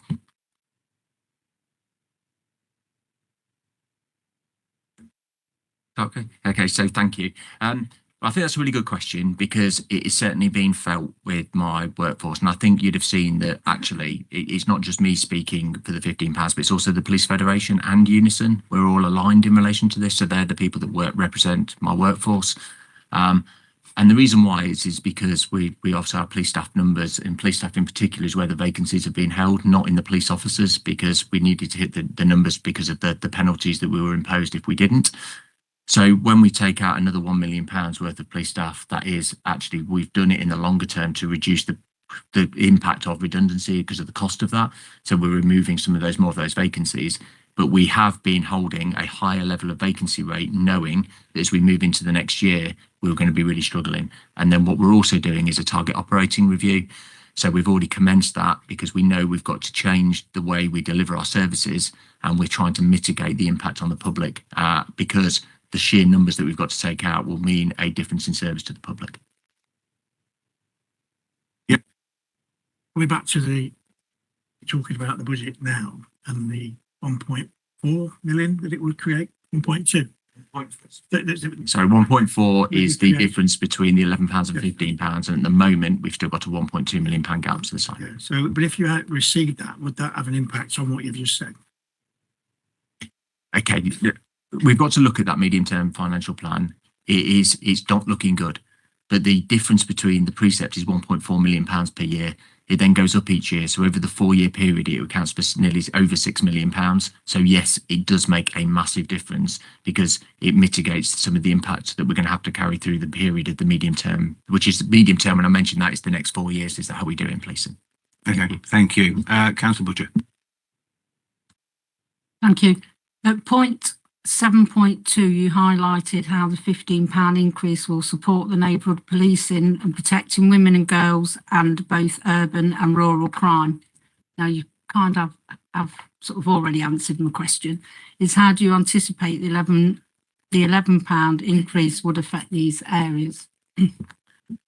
Well, we will try to mitigate the impact on the local public around the neighbourhoods because that's important to us. So that's what we've got to do. I think where the biggest contact it will be around our contact centre. So we've put an extra £1 million worth of resource in there to try and support us answer the phone, make sure that we can respond quickly to the public. That's where there's going to be a big impact because we've got to find the money from somewhere. But I don't want to. I need to go away. We've set the budget on the 20th of January. We've got a full team working on where we can find it to limit the impact on the public. we will try and protect our frontline services that deliver to the public. You know, I'm really clear as the Chief Constable that we're in the crime business. The public expect us to catch criminals, and they expect us to deal with antisocial behaviour, and they expect us to do it well. And that's what we've got to try and make sure that we're doing. The challenge we've got is that we deal with so many other different things around vulnerability as well, and a lot of the hidden harm is about just trying to get that balance right. But the reality is, whilst over the next year, we're going to try and mitigate it as best as we can. It's the year after where it's that cliff edge in 27. So in 13 months' time is where the cliff edge is, and that's where the difference of the precept will make in the longer term. Thank you. Liz. Thank you, Chair. Chief, you really carefully laid out just how many people you could potentially not have on the force because of this difference. Can you briefly explain to us and for those people listening what you think the implications of that will be? What could be the consequences of not having those on board?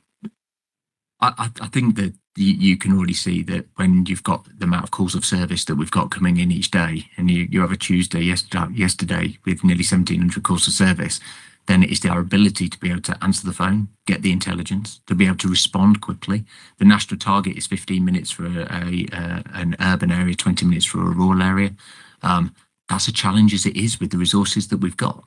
And we don't hit it all the time. So I think we need to be really, really clear about that. We want to carry on answering our 999 calls within 10 seconds. We do that consistently.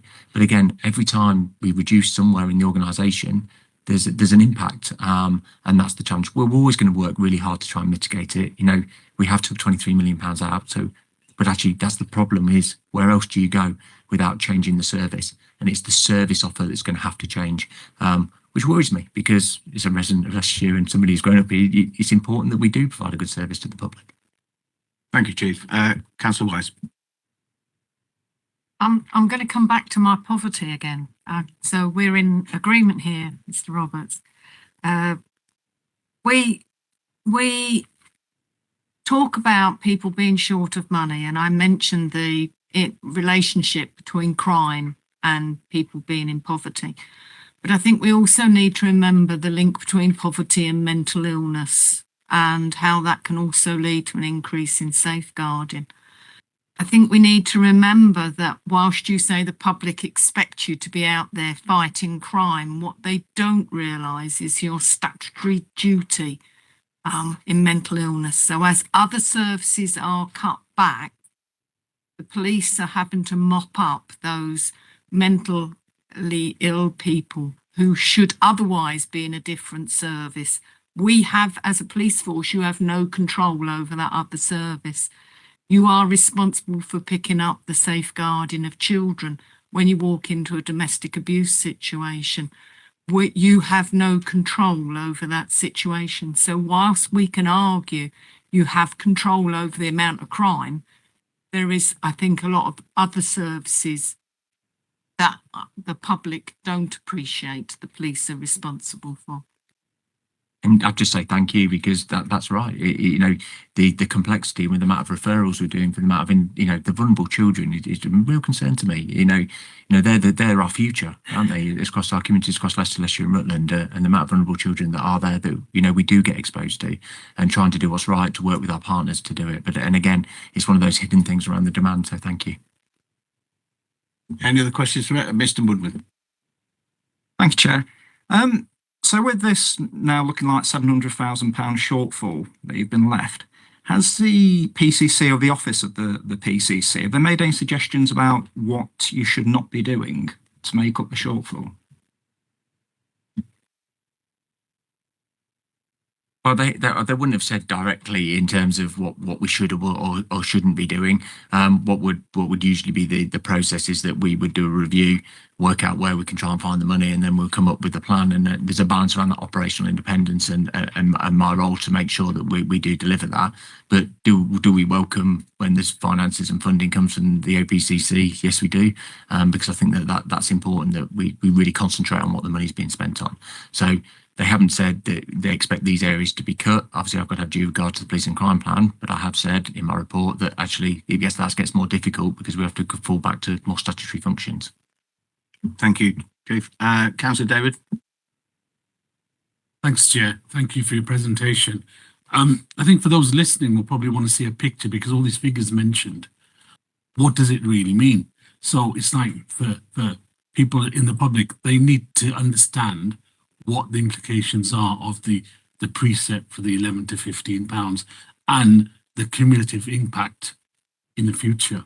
The other issues I have is about in terms of you rightly said about the absence of, or it can have an impact on PCO shortage and police officers as well, and also the finance never been my strong point. I always refer to, I'm sure Ellie would agree, wouldn't you? Yeah.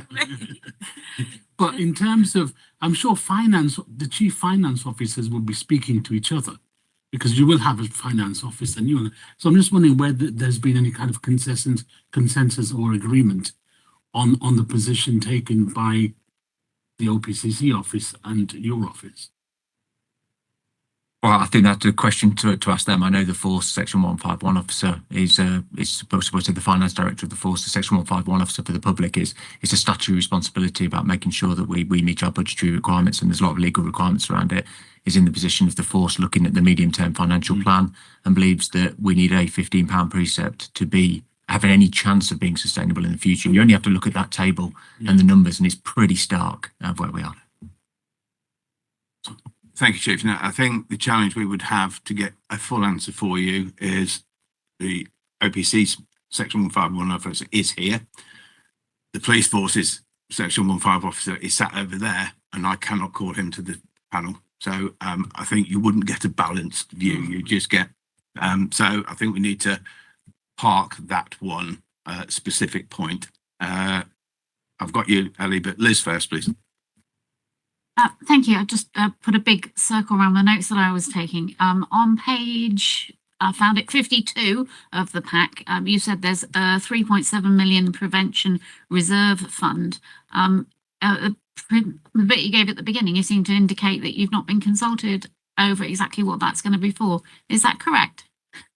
I'm aware that there's a number of prevention activities that the Police and Crime Commissioner was exploring, but I've not seen any business cases or finalised evidence base around what that's going to be spent on yet. Okay, Ellie? Yeah, I just wondered whether we did have the capacity to ask the Section 15, the OPPC's Section 151 officer direct questions in this regard. Is that something we'd do now? She sat at the panel table just there. Okay. Are you sure that you are willing to say that not proposing the full £15 precept is not a major risk to the Police Crime Commissioner's statutory responsibility? Kira? I don't think I've said in my statement that it's not a risk. I think I've pointed out the risk to the Commissioner, and the Commissioner as a decision maker has taken that away with a number of other kind of advice, whether that's financial, operational or kind of governance implications, has taken that risk and made the decision based on the information that has been provided. So for members of the public who may be wondering why we're calling them a Section 151 officer, it's a statutory role and they have a statutory duty to comment on the robustness of any budget that is put forward. That I believe is correct, Kira. Yep, thank you. Ellie? Sorry, in that vein, can you tell us whether you've given your approval of this budget? My role isn't to approve the budget, that's the Commissioner's role. My role is very specific, that I have to set out the robustness of the budget proposals that are being put forward. And throughout that process, I have done that. So my role has been to set out the different scenarios with the Commissioner. I have briefed him on the different kind of options that he has available to him. I have also set out, along with the Chief Constable and others, around the financial, operational and the governance implications of all of those options and what the risks are involved in not maximising precept. The decision does lie with, like I said, the Commissioner, and in the context of affordability to local taxpayers, obviously it is understood, but from a financial perspective, the risk is increased over the MTFP. I just want to kind of also say that the lower precept does reduce available funding. That is a fact by what like the Chief Constable said, by £1.4 million for each every year, increasing depending on things like the tax base. So it really by not maximising precept, it does create a greater reliance on delivery of them savings plans and efficiencies, and it does again create reliance on the use of reserves. And these are again have all been in our kind of discussions when I'm setting out the risk to the Commissioner. I'm satisfied that, like I said in my statement, that the budget can be balanced this year and the cost savings can be made. But I also made it very clear that the long-term position is a lot more challenging. Whichever, and I will say, caveat that with whichever the outcome of the precept that yourself make today or what the Commission has put forward, that outlook does is a challenging one, whether that's at £15, £11 or anything in between that. So I think it's there's got to be a lot of work done over the next few months, going into over the next year, to kind of work with the force and the PCC to look at a kind of sustainability plan to be able to reduce them deficits. You can see from the report in the Chief Constables that with a £11 precept, there is a £9.6 million gap just for 27-28. Or an £8.1 million gap for at a £15 precept. So again, it is a challenging MTFP. The risk does increase, obviously, with a lower precept. I have made that pretty clear. And going forward, I will work to kind of ensure that there's strong financial controls in place, there's close monitoring of that, and again report back to the PCC and to this panel of how kind of the force and the OPC are delivering on that. I think your concerns are clear within your statements and in the papers. Ellie? Yeah, just one final thing, and thank you for your clarity. I mean, it is my understanding that a Section 151 officer has to take statutorily a position on a budget and has to advise the decision maker of what they believe would be the right or the best decision. From what I'm hearing, I suppose that you would probably recommend the full precept is taken. As I say, I believe, and please correct me if I'm wrong, but it is the duty of the 151 officer to form an opinion on this and advise. Kira? I think my opinion's been set out within my statement, clear that obviously it would help close that deficit and would help with the risks in the future. But again, that's not my decision to make. That is the decision of the Commissioner. Yeah, I think that's a nice way of saying the Section 151 officers can make a recommendation, but the elected member can actually make a different decision should they so wish. As we all know, because we're elected members as well. Okay, right. Liz, did you want to come back in again? Thank you, Chair. I was just going to say, you know, as councillors, we're used to seeing assurance language in reports. You know, officers are satisfied this position is sustainable. The opinion recommended is the most prudent. The strength of the risk language appears particularly strong in this report. Thank you, Liz. Councillor David again, I think. So, Councillor Woodman. Thank you, Chair. Just to follow up on that, back to Section 151 officer, is there a RAG rating for the severity of this risk? The risk of the MTFP, as always, and remains on our risk register at a very high, the highest possible risk rating. That's not just this budget, that had been previous budgets because of quite a lot of uncertainty around the medium-term financial plan. And I think, again, we will be reviewing this as once this decision has been made around the precept, we will again review that risk in light of them decisions and review look at our risk rating. But at the moment, our risk is very high and it has been for some time. So £11 would be a red RAG rating. So I think it is down to the density of the colour red. And I go back, members, to what I said earlier. One of the considerations here is always what the cumulative loss is. If you don't levy that charge this year, you can never, ever, ever get it back. Councillor Lloyd. Yes, thank you, Chair. It's just, I think it's important just to clarify the difficulties over the years that the police have had to put up with. I mean, it's pre-austerity that they lost 550 police officers. Because going forward, each year, the police have had to take a cut, to the extent that we haven't got enough officers on the beat or throw, and that's important. I'm pleased to see that, unfortunately, that number is still not being reached of 2,317 prior to austerity, but the statutory thing that you, just to confirm, is 2242, and you have now reached that, and you're happy with that number. Thank you.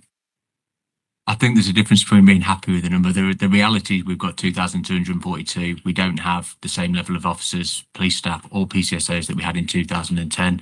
And there's an impact on that because there's so much more, there's more criminals that we'd like to catch and quicker. So that's the challenge. Thanks. Okay, thank you, Chief. Thank you, Mr. Idle. Any other questions for the Chief? Ellie? It wasn't really a question for the Chief, but it's just to pick up on one of the points that you made about the additional £3.7 million in the OPC's budget. Did you pick that up? Have you mentioned it? I don't know whether it was mentioned, but can we have it minuted that I do think it would be really helpful to have some accountability around what that money is being spent on. From what I understand, there is already an existing prevention fund which is jointly held by the office and the police, and that would seem the natural place to put that additional 3.7 because it would then be held accountable. It just feels a little bit uncomfortable that we have this additional fund, 3.7, and there's no accountability around it at the moment. Thank you. Thank you, Ellie. I think that's one for Claire to take away for the future and report in the Commissioner's report. However it comes to the panel in the future, it's for you guys. Right, are there any further questions for the Chief? Okay, so we can draw this debate to a conclusion insofar as we now need to determine what the panel's position is. I can feel the mood in the room. The Police and Crime Commissioner is proposing to increase the 2026-27 precept by £11 per annum for policing purposes to £311 23.02 pence, a 3.66% increase for a Band D property. The Police and Crime Panel has the power to veto the proposed precept, but this would require the support of 2/3 of the total panel membership, i.e. 10.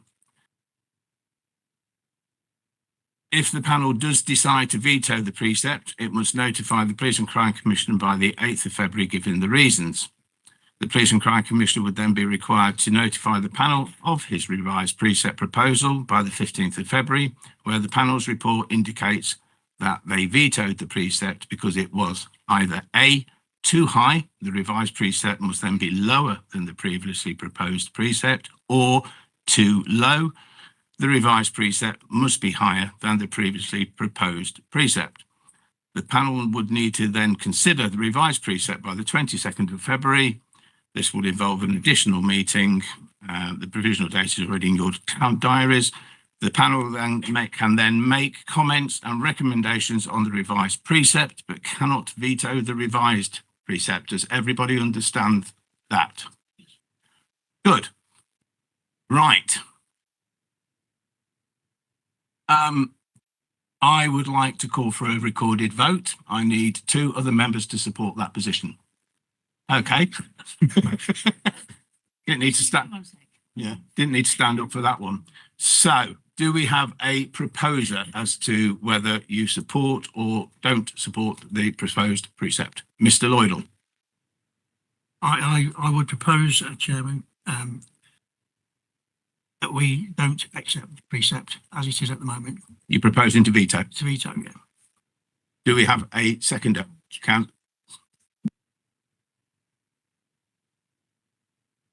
Sorry. And Mr. Lloydell, can you clarify on the grounds, too high or too low? The evidence that's been put before us is quite clear that it's too high. Sorry, that's too low. I beg your pardon. I'm talking about the reasons why we're doing it. The reasons why we're doing it, because it's detrimental to the public safety of our residents within the county. And the danger is again, we're looking to keep that 242 police by accepting this, the potential is that we end up going below that. So the risk of his budget is too high. The budget is too low to mitigate the problems that's associated in the papers that we've got today. Thank you, Mr. Lloydell. Very clear, very explicit. So, members, we have a proposal to veto the precept because it is too low. Do we have a seconder? Mr. Harrison. Right, it is a recorded vote, members. Fiona will read out each individual member's name. You vote for or against the veto to reject this precept. Fiona. Thank you, Chair. I'll start with yourself. Councillor Phillimore. I support Councillor Lloyd. For the veto. For the veto. Right. Councillor Blackshaw. For the veto. Councillor Butcher. For the veto. Councillor Kelvin. For the veto. Councillor Dave. Councillor Daywood. Councillor Harrison. For the veto. Councillor Lloydell. For the veto. Councillor Mullaney. For. Councillor Wise. For the veto. Councillor Woodywis. For the veto. And Councillor Woodman. For. That's unanimous, Chairman. Thank you, Fiona. Thank you, members. So, Mr. Matthews, the vote is to veto your proposal. I think the mood in the room has been quite clear this afternoon, and I hope that you take that knowledge away. And we will see you with a revised precept proposal in due course. Okay. Thank you, members. So we've no further. Sorry, no. I'm just trying to find the rest of my agenda now. Yes. Okay. So thank you, Mr. Harrison. So we will be writing to you, Mr. Matthews, to confirm the decision that you are now aware of. So, members, we now move on to agenda item 9. The final report of the agenda today is the Joint Audit Risk and Assurance Panel, otherwise known as JARAP, annual report. This is on pages 131 to 144. Oh, I beg your pardon. I beg your pardon. I've ticked the wrong one. I beg your pardon. Thank you. Yeah, I beg your pardon. It is agenda item 8. The next report on the agenda is the Police and Crime Commissioner's update report on pages 97 to 130. Mr. Matthews, over to you. Thank you, Chair. Well, you'll be delighted to know that since there have been no misleading and untrue statements circulating in the press or on social media about this matter, I will not be reading out a lengthy explanatory report.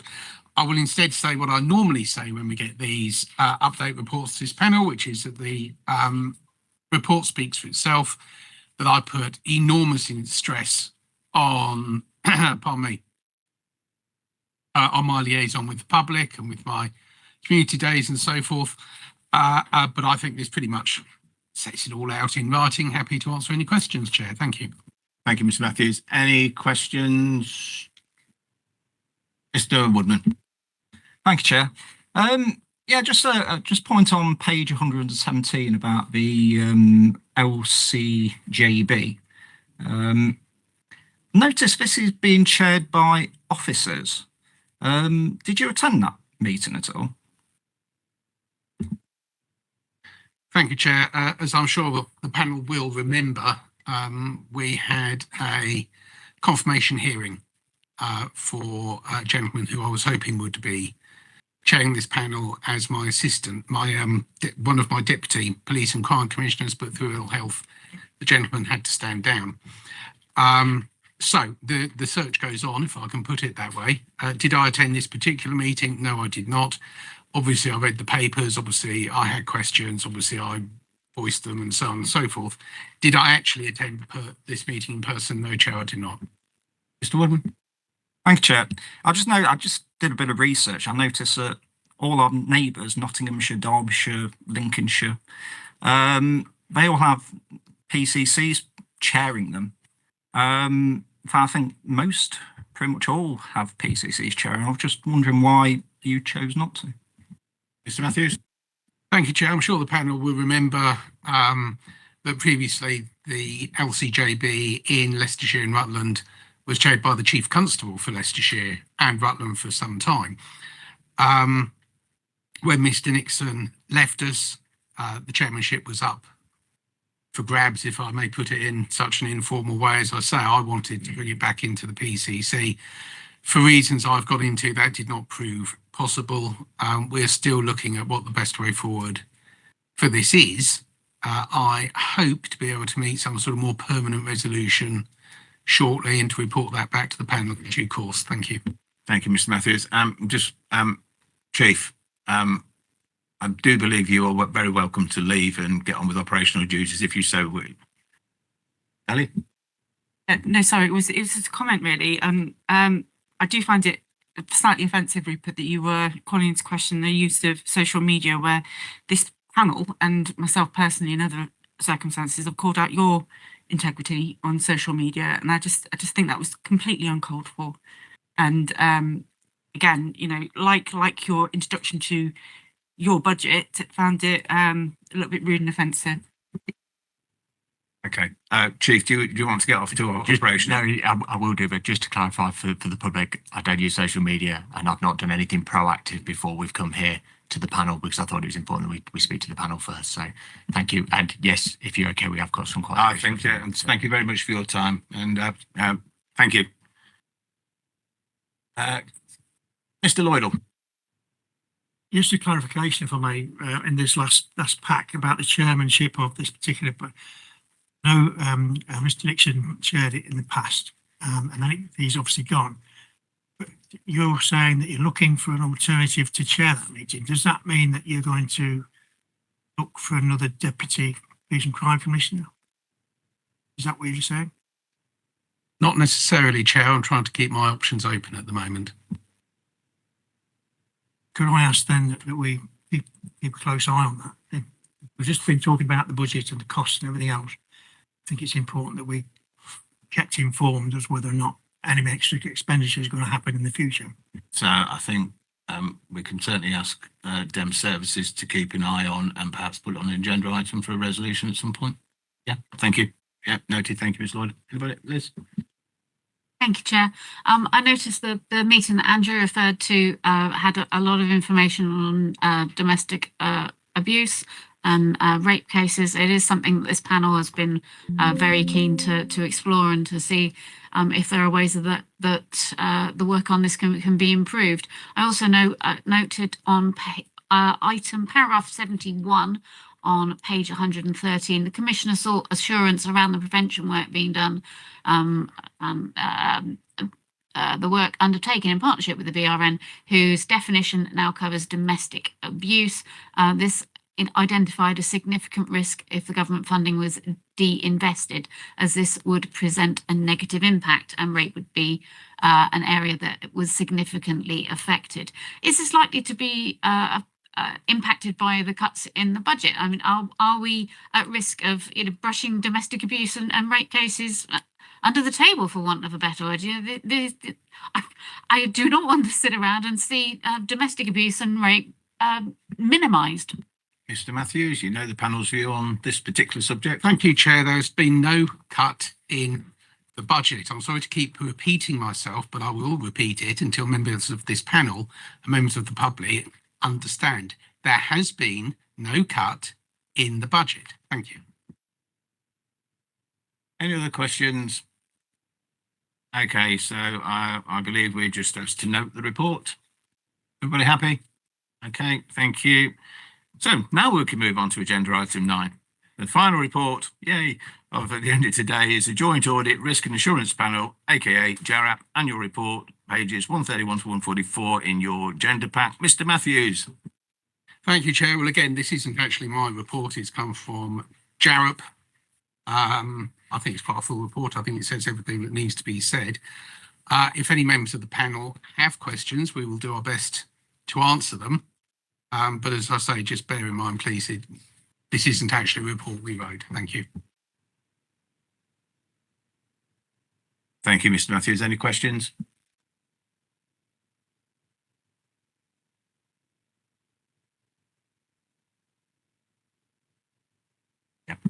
Thank you. Right, members, after what I think is quite been a passionate, challenging meeting, I do think members have served the panel well and society well on your scrutiny of the proposed precept and budgets. Thank you to all the officers. But we will now confirm the next, the next meeting of the panel is now scheduled for the 12th of February 2026, by which time we will have a new precept proposal to review. Agenda item 11, any other items which the chairman has decided to take as urgent. There are no urgent items to bring to this meeting to a close. So we close the meeting at 16:27. Thank you for your time and diligence, and safe travels home, everybody. Thank you very much.